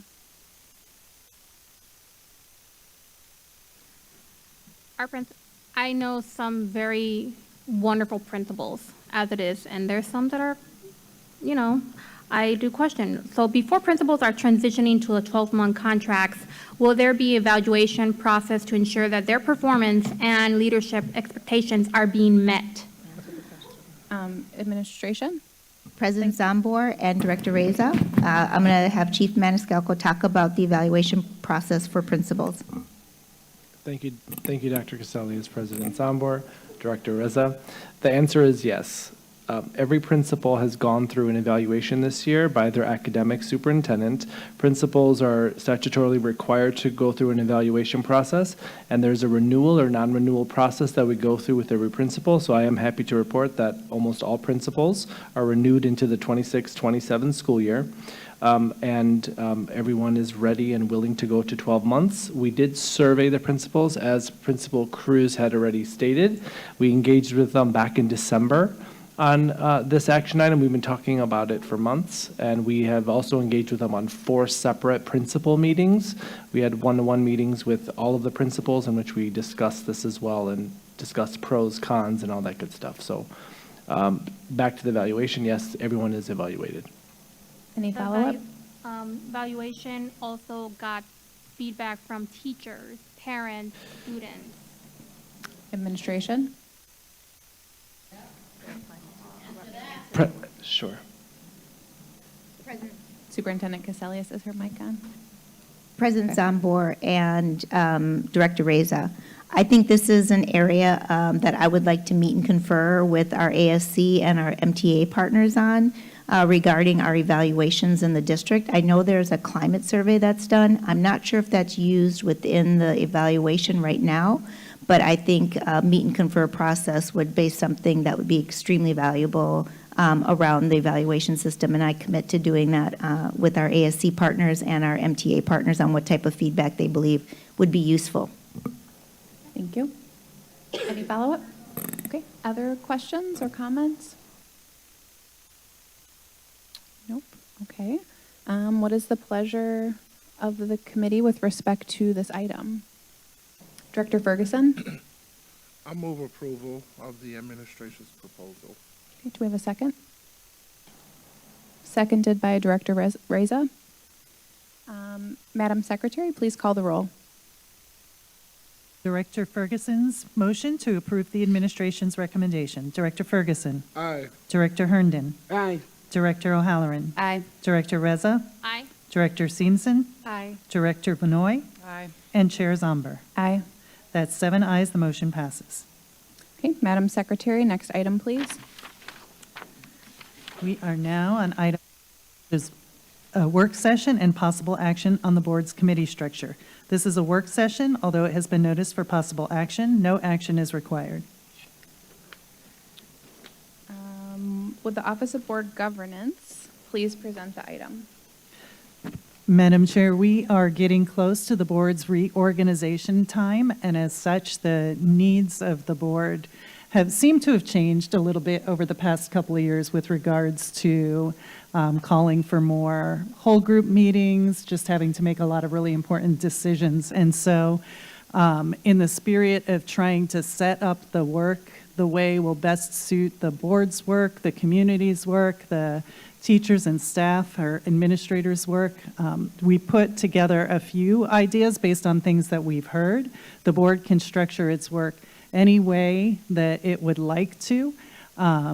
So there, in the board item, you probably noticed that there are a couple of different possibilities. One is using a committee of the whole structure, which would really move most of the committee work to one committee meeting where there could still be the topics of focus on those agenda items, and then still using strategic planning and budget or special meetings for other options when the board needs to meet as a whole. Another option could be to divide into two committees of the whole. Maybe one focused on operational is one thing that we've heard, one in instructional, or the board could divide it in any kind of ways. The board could keep its committee structure exactly as it is and move forward as such, or change the meeting dates and times around to better meet the needs, maybe stacking meetings or adjusting them. We have heard quite a bit that the Tuesdays and Thursdays have become really relied upon by people to, they know that's when board meetings are going to be. So that's one thing that I've heard from a lot of people that seems to be important. But the board can choose to structure its work however it chooses. And so with that, I wanted to give the floor to the board to have a discussion. Thank you. Before we go to committee members, we do have one speaker, Nick Honorato.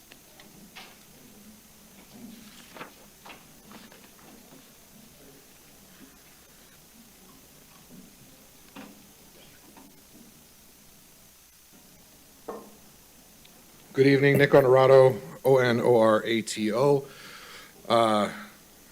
President Zomber, members of the committee or board. This item is an attempt to shield administration and the board from public scrutiny. Eliminating standing committees could be seen as an effort to make the work of this board and administration more difficult for the public to follow, resulting in lower participation from members and our community. By stacking committees meetings or combining them into one large community of the whole, committee of the whole, administration seeks to shield itself from proposals, from public testimony, and the ability for the public to have a voice in their own local government. The attachment for this meeting notice itself was only published this morning. Yet another effort to conceal the work of the board and administration from the public. The administration is asking the board to completely overhaul the entire structure of governance, not because the people asked you to, but because the administration has asked you to. Administration is throwing out proposals on top of proposals, cutting the 263 jobs, trying to circumvent meet and confer, failing to provide cost of living, and the multiple other proposals with little to no public notice is reminiscent of the Trump administration's flood the zone strategy. The strategy of tearing apart the government, keeping the public in the dark, and creating mountains of chaos that will have to be cleaned up by leaders later. We should not be doing this in MPS. Please take the time to deliberate and understand the very real impact that these things would have on MPS students, workers, families, and communities, and not just rubber stamp this flurry of questionable and unclear plans, because we would have a lot longer meetings, a lot less often, but a lot longer meetings, and also the acronym is COW. Put this out to pasture. Thank you. I just want to clear the record. This recommendation is actually from the Office of Board Governance, not the administration. The administration, I don't think, had even saw any of these recommendations. This is something for the board to discuss. One of the recommendations in this is also to keep the committee structures the same. I know I hear from board members frustrations all the time in how our committees are structured. It's very difficult. Many of us have families. There's uncertainty when there's so many meetings that get added at the last minute and we can't plan, it makes it hard for us to attend. So I do think we have to do something. We don't want to lose the work. We also don't want to make it harder on board members. I'm personally not a huge fan of the committees of the whole because I like being able to have committees where people can be experts in that work. But I just want to be really clear. This is something that Office of Board Governance brought forward to help the board look at how many meetings we have every month. If you look in the attachment, there's an average, or not an average, it's how many, I mean, we've got some meetings, some months there's 10 meetings in a month, like June 24, August 25. When we have this many meetings, it's also, we have technology staff. I think I was back there an hour early and there was technology staff trying to get the microphones ready for us. We have to pay every time that staff comes to the district and to stay here with us all night to make sure that we have what we need to run our meetings. And so I think it's worth a conversation. If people want to keep the committee structure the same, we can keep the committee structure the same, but I think we need to talk about it. And now is a good time to do it before the next organizational meeting when committee chairs will be decided and we do that reorganizational. So with that, do committee members have any questions or comments? Okay, Director Reza? Part of the DA. We want to make sure the mic's on. I'm part of the DAC. We meet online. It makes it more convenient for parents and teachers can come and, we discuss so many things between transportation, budget, how to become a board member. Also in regards to certain like IEPs, as it is, we can combine at least maybe family engagement, at least sometimes, into one of those committees, and to have more discussions. It's more accurate, for some people can just go on their phone and they can zoom in on the meetings. Especially at least in the winter time, especially from December to February. Nobody wants to drive all the way here in the cold, in the snow, and with blizzards or with snowstorms that we have, ice storms. That was one of my suggestions, at least. Thank you. We haven't had much of the family engagement as it is, and I've heard many complaints about that. So that's one of my suggestions, that we should be offering that. Like, hey, there's an option. You can come to the DAC, and bring your concerns, since I'm part of the board member for that. So just a suggestion. Thank you. Director Simpson? Just so trained. So I guess I would just say if we're looking at the three proposals that are before us, I absolutely would not want to do the first one. It's just putting too much information in just one meeting. It's just trying to cover too much. I also would prefer to not stack meetings, which is the third option. Everyone is a little brain dead, especially when meetings are stressful or there's a lot of information to be shared. I just don't think it's fair to be the second meeting. Yeah, right, to who's ever at the second meeting. But, just really in terms of being, like, doing our due diligence, to be thoughtful and reflective and make sound decisions, and for the audience to not have to sit and wait through one entire meeting if they want to testify at the second. So for me, the first and third options aren't acceptable.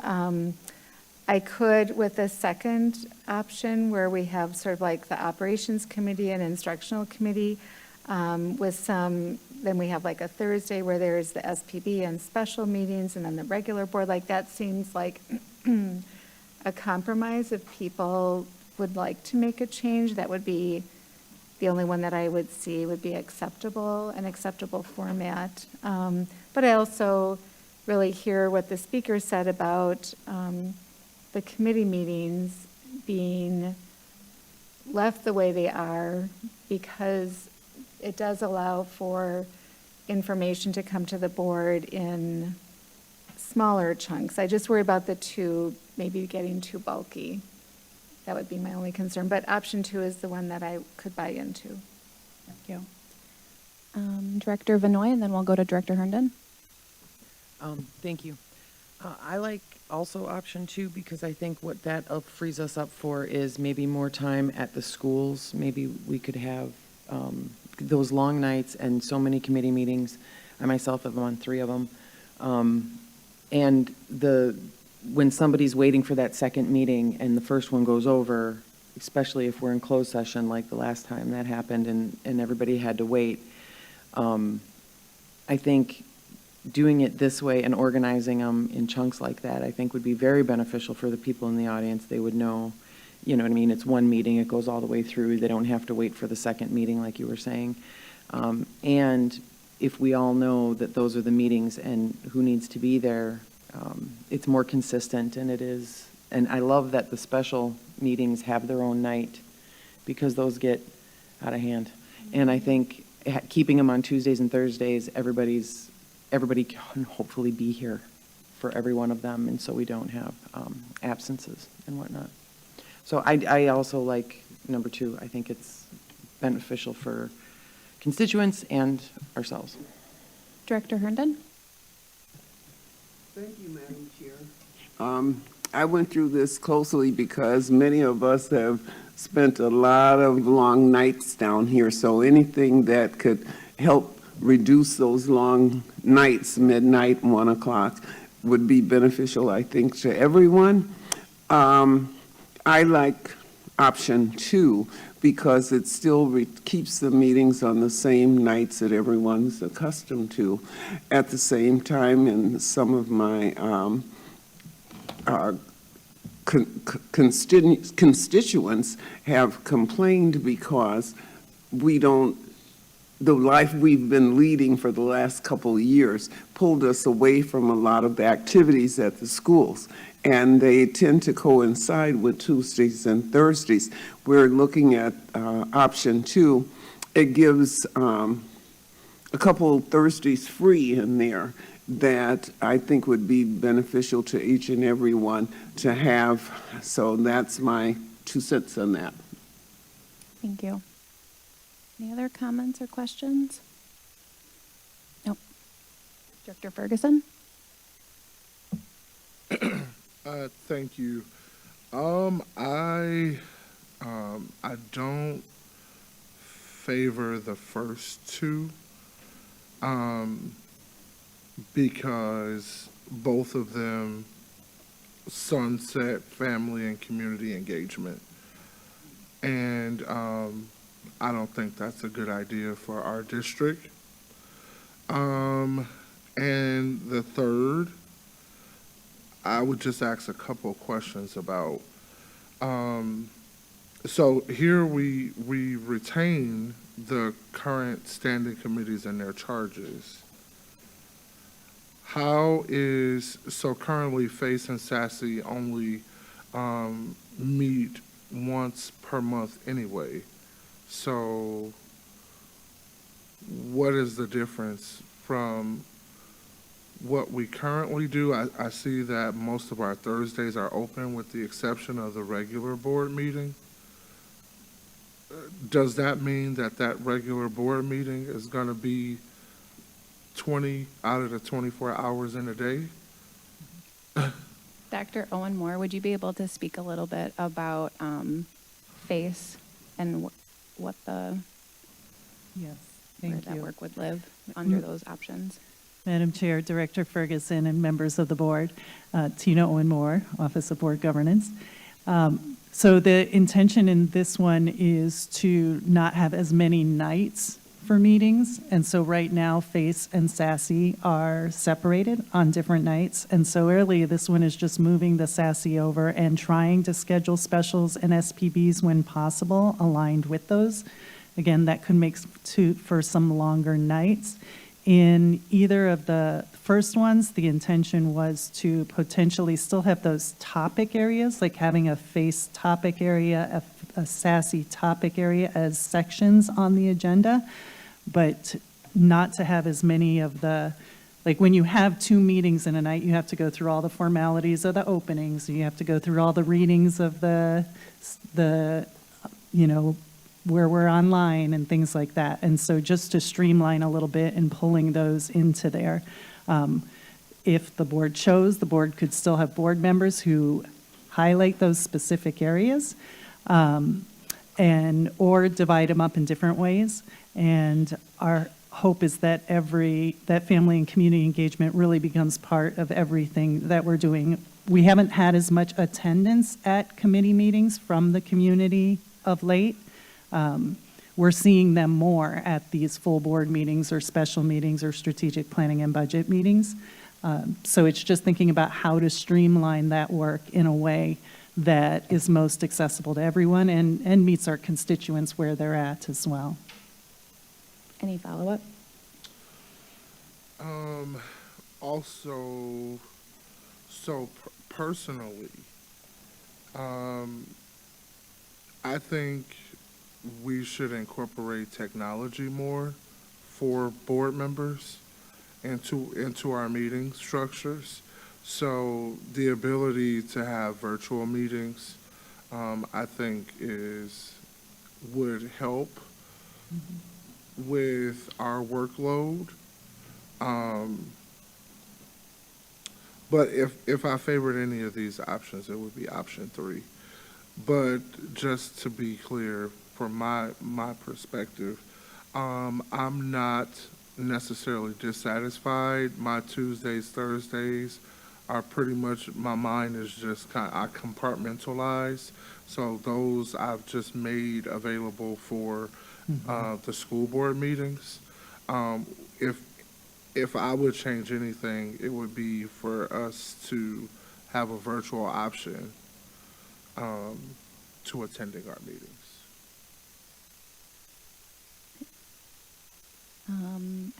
Mr. Chason? Thank you, Chair Zonbar. Matt Chason, Office of Accountability and Efficiency. With respect to the models in front of you, there's many paths around the mountain. It's one of my favorite sayings. But I think what we want to make sure is that we plan in intentionality about the work of the committees. Other districts, Elmbrook being an example, actually have board committee scorecards.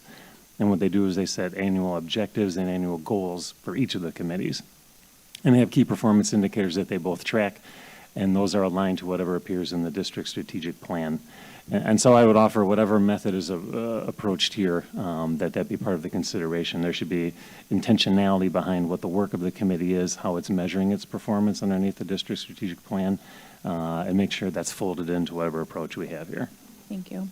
I also love Elmbrook does, I think they post their policies, they post when they're going to review certain topics for the year at the beginning of the year to give that extra transparency. So in August, there's going to be certain items on the agenda. So all year, you can just plan better.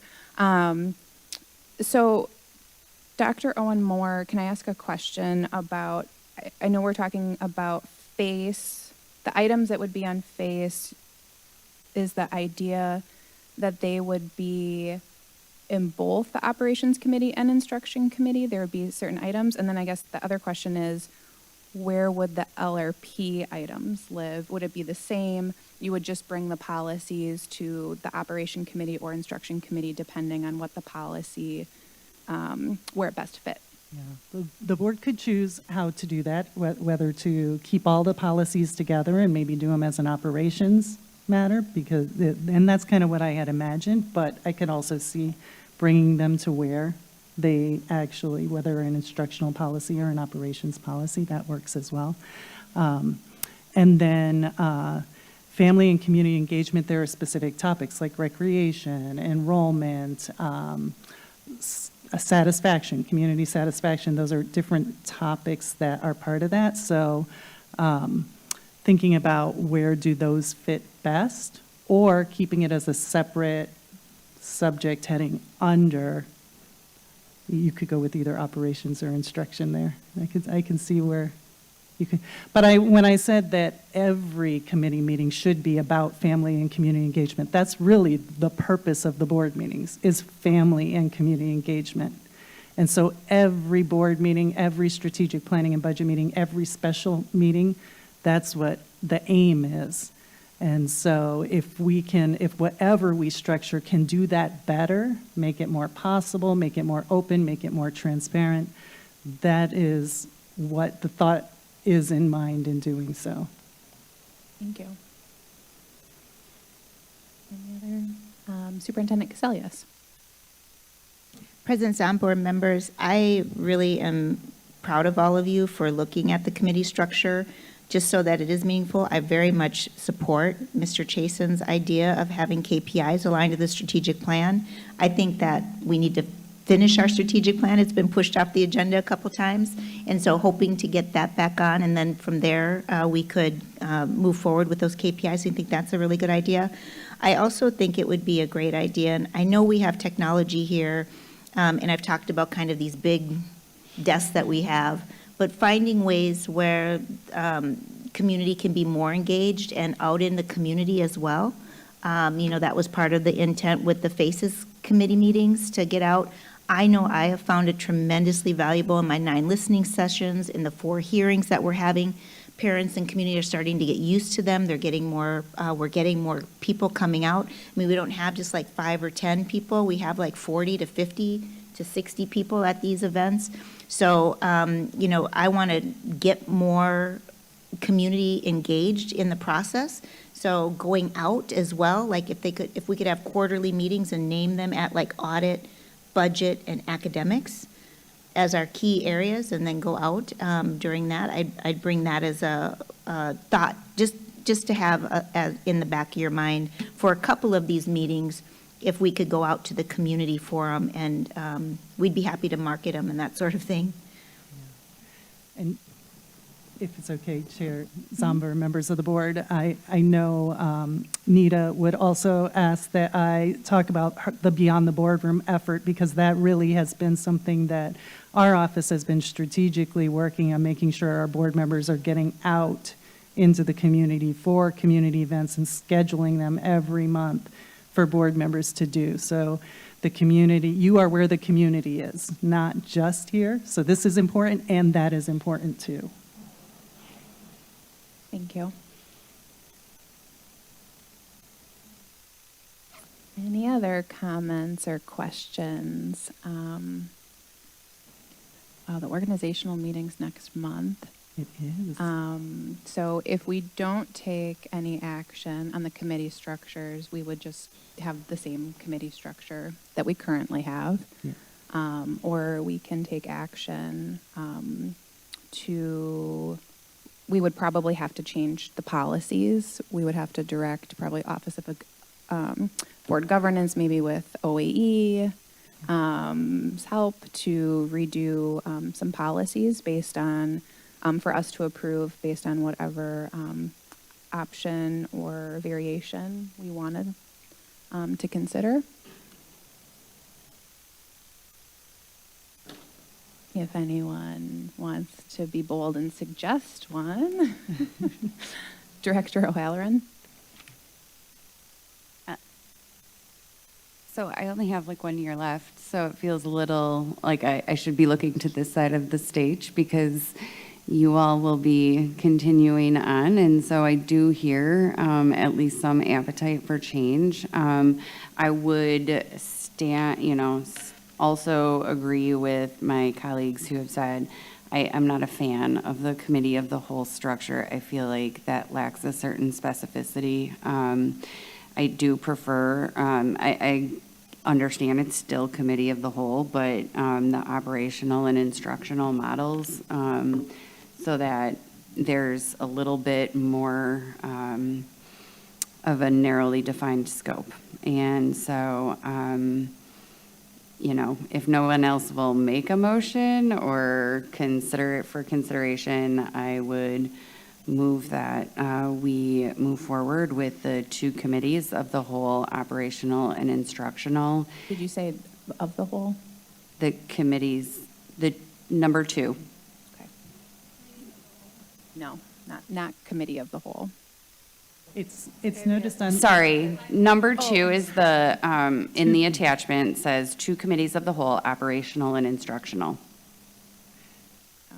Madam Chair and members of the board, I should speak to that too. You could define it as committees, 2 separate committees, or 2 committees of the whole. So it depends on if I have observed that the board has been asked to be at all the meetings a lot more. So the full board has been needed for a lot of the decisions. So right now it's listed as 2 committees of the whole. It could also be 2 committees, 1 instruction and 1 operational with the board appointments divided as such. So your intent with the So- motion is a true committee of the whole or a committee? I was going to move approval of number 2. Once again, though, I would defer to my colleagues who will be living with this proposed structure for much longer than I will be. So Would you like to if second, Director someone Benoit? over there is prepared to make a motion, then go for it. Director Benoit?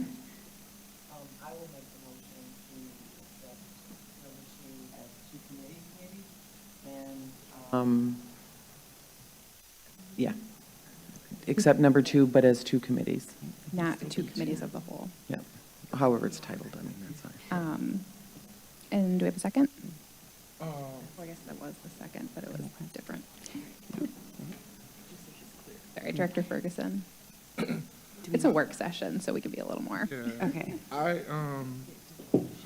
I would actually like more time to be more thoughtful about the committee structure, especially considering that we're not here in full right now.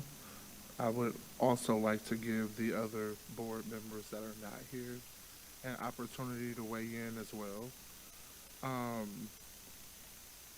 So yeah, those are my thoughts. Thank you. Could we also add, depending on what happens tonight, we could also probably add something to the full board this month?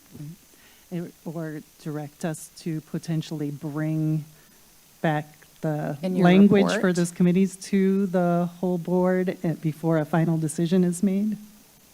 Yeah. It would have to go to LRP anyway for the policies, but could you bring something in your office, a board governance report this month? Yes. Jill's. Jill's waiting. A face. Member, Directors, on board members, if you want it to be effective for the start of the next board year, we really should revise the board's rules so that we're codifying exactly what the charges of whatever new committees are going to be. And so that we're clear about what the board president for the next year needs to do in terms of appointing chairs. Yeah. And I just want to remind everyone, we also have a delegate for the DAC, for CISA, WASB, the library board. What am I missing? The foundation. The foundation board. So we also have those other obligations to juggle. And I know a lot of these meetings conflict with some of the meetings, especially the library board and CISA. It makes it really hard for delegates.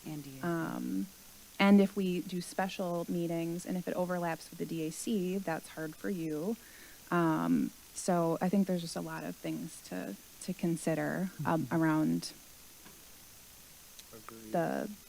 yeah. Okay. Director Herndon? Say that our meetings are already on Tuesdays and Thursdays anyways. I don't think that's that big of a difference. It's the content of the meetings or the structure of the meetings that would be expected to change because, granted, everybody here works, even though this is expected to be a part-time position. Our lives have been anything but part-time for a number of years. And that's because if you're committee chair, you've got like about 2 additional meetings thrown in.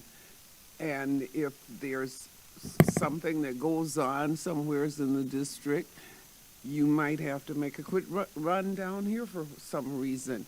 It has been unbearable. You guys knew, but I'm just warning you. I'm just warning you of the fact that instead of just say 4 meetings per week, it could be anything above that. 5 to 10 meetings, because you might end up running every day somewhere to meet with an attorney to get disposed. Anything. So you can't just look at those 4 meetings is my point. Director Reza? I'll let Director Reza comment and then I'll go to Director O'Halloran. Director Reza? I think we need more time? time for this. We don't have the full board, and there's so many other committees as it is. We need really time planning, especially since some of us will not be, running again. Director O'Halloran? It's not. Okay, it would be really nice to know what specificity needs to be brought and what the quorum needs to be to ensure that a decision gets made, because this was requested of me to bring this to SBB in January, and we pushed it off. We've asked to restructure FACE, it got pushed off. Like, these conversations keep coming, and then we just kick the can down the road. So if we're just gonna put a pin in it to say we're gonna come back, and then we're gonna say, not quite, like, I just either, it's at a point where I want to make a decision to either keep it or to change it. And so it would be nice for those who don't feel prepared tonight to understand what needs to be brought for consideration so that the Office of Board Governance can be prepared and we can dispense. Thank you. Any other questions or comments on that? Well, I can answer. Okay, Director Ferguson. I assume you want feedback, right? So definitely, I'd like the opportunity to kind of see what some other districts do, to make their work more efficient and to lighten their load a little bit more. So that's one reason that I would ask for time, and just at least the opportunity to allow the other board members that are not here, one of which is a new board member, so Chris, to give him time to also opine about what he would want or what he thinks would help us to be more efficient and effective. Because one thing we know for sure, I don't foresee our work reducing anywhere in the foreseeable future. So it's just a matter of how we're organizing our work. And I think I just like personally, I would like the opportunity to maybe see what some other boards do, and then, I wouldn't appreciate if I was out sick or something to come back and find out that while I was gone, something that's at least for an entire board session for the entire year would be a new structure without me having the opportunity to weigh in on it.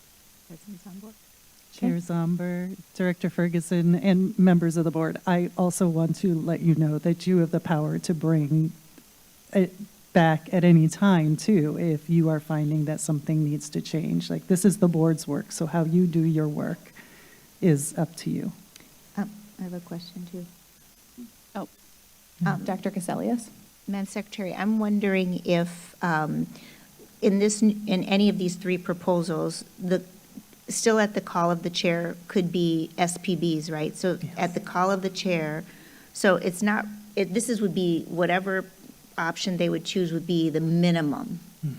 Yes. But at any time, if the superintendent or the board chair or any other member felt that there needed to be more discussion, they would also have the opportunity to call a special board meeting, right? Yes. Okay. Yeah, if you look on all of these descriptions, anywhere where there's the little star and the italicized text, that is a meeting that could be called. So those don't necessarily have to be on that time. If they're not needed, they don't have to, but they just could be.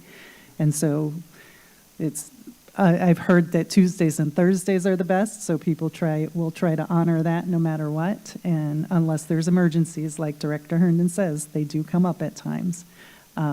But that was the intention of those italicized ones. They represent, these could be called at any time. Thank you. Director Simpson?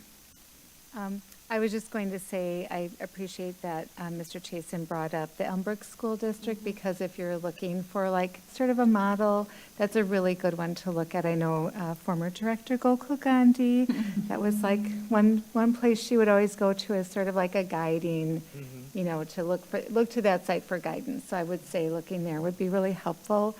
So if we aren't making a decision tonight, which it sounds like we probably aren't, can we do it on the 26th or not? Because that would be our next opportunity, correct? Unless we have Our a next meeting of the full board would be, yeah. Yeah, the 26th. Yeah. And And I know but you were just saying that. it would have to be an item of new business. Mhm. Have a motion on the floor. We'll have to Someone dispense could of. offer a substitute motion to hold this item to the call of the chair, which could be rescheduled for the regular meeting. Can we hold it to the call of the chair and the SPB chair? Because this meeting was supposed to be SPB, and then we made it into a special so that it would be a committee of the whole instead of a committee. The chair of SPB would need to call a meeting. We don't. Yeah, we don't. Okay, I'll just take it. What I'm That's fine. hearing is, let's have a meeting to talk about the meetings. I'll take And it. then we're going to defer to have another meeting. I'm willing, if it would make everybody feel more comfortable. I'll take it at the call, yeah. So I'll make a substitute motion to hold this over in committee to the call of the chair. I don't care. I'm sorry, we were conferring. That's okay. So I'll make a substitute motion to hold it in committee at the call of the chair. And I'll be ready when we do. I'm gonna Would you be like at the to council. second that motion, Director Ferguson? What motion? The motion to hold it in committee until the call of the chair? Okay, I Just second to clarify, it would just be to hold to the call of the chair, because Yes. this isn't. Oh, this 'cause is a it's- full board. Got it. I'll just hold it to the call of the chair. So this will be on our 26th. If I decide so, yes. If you decide so. Which I You're will. giving her that power. Okay. Do you second the motion? I do. Yes. Okay. Thank you, Director Ferguson. And then also the Operational and Instructional Committee, I think Madison has their board meeting set up, operations and instruction. So that's another good one to look at. I'm gonna be at Council of Great City Schools this weekend. Okay. So I'll Oh, yeah, ask make a around. point. Yeah. Great. Mm-hmm. Good. right. Okay, Madam Secretary, if there's no further discussion. On would you please call the roll?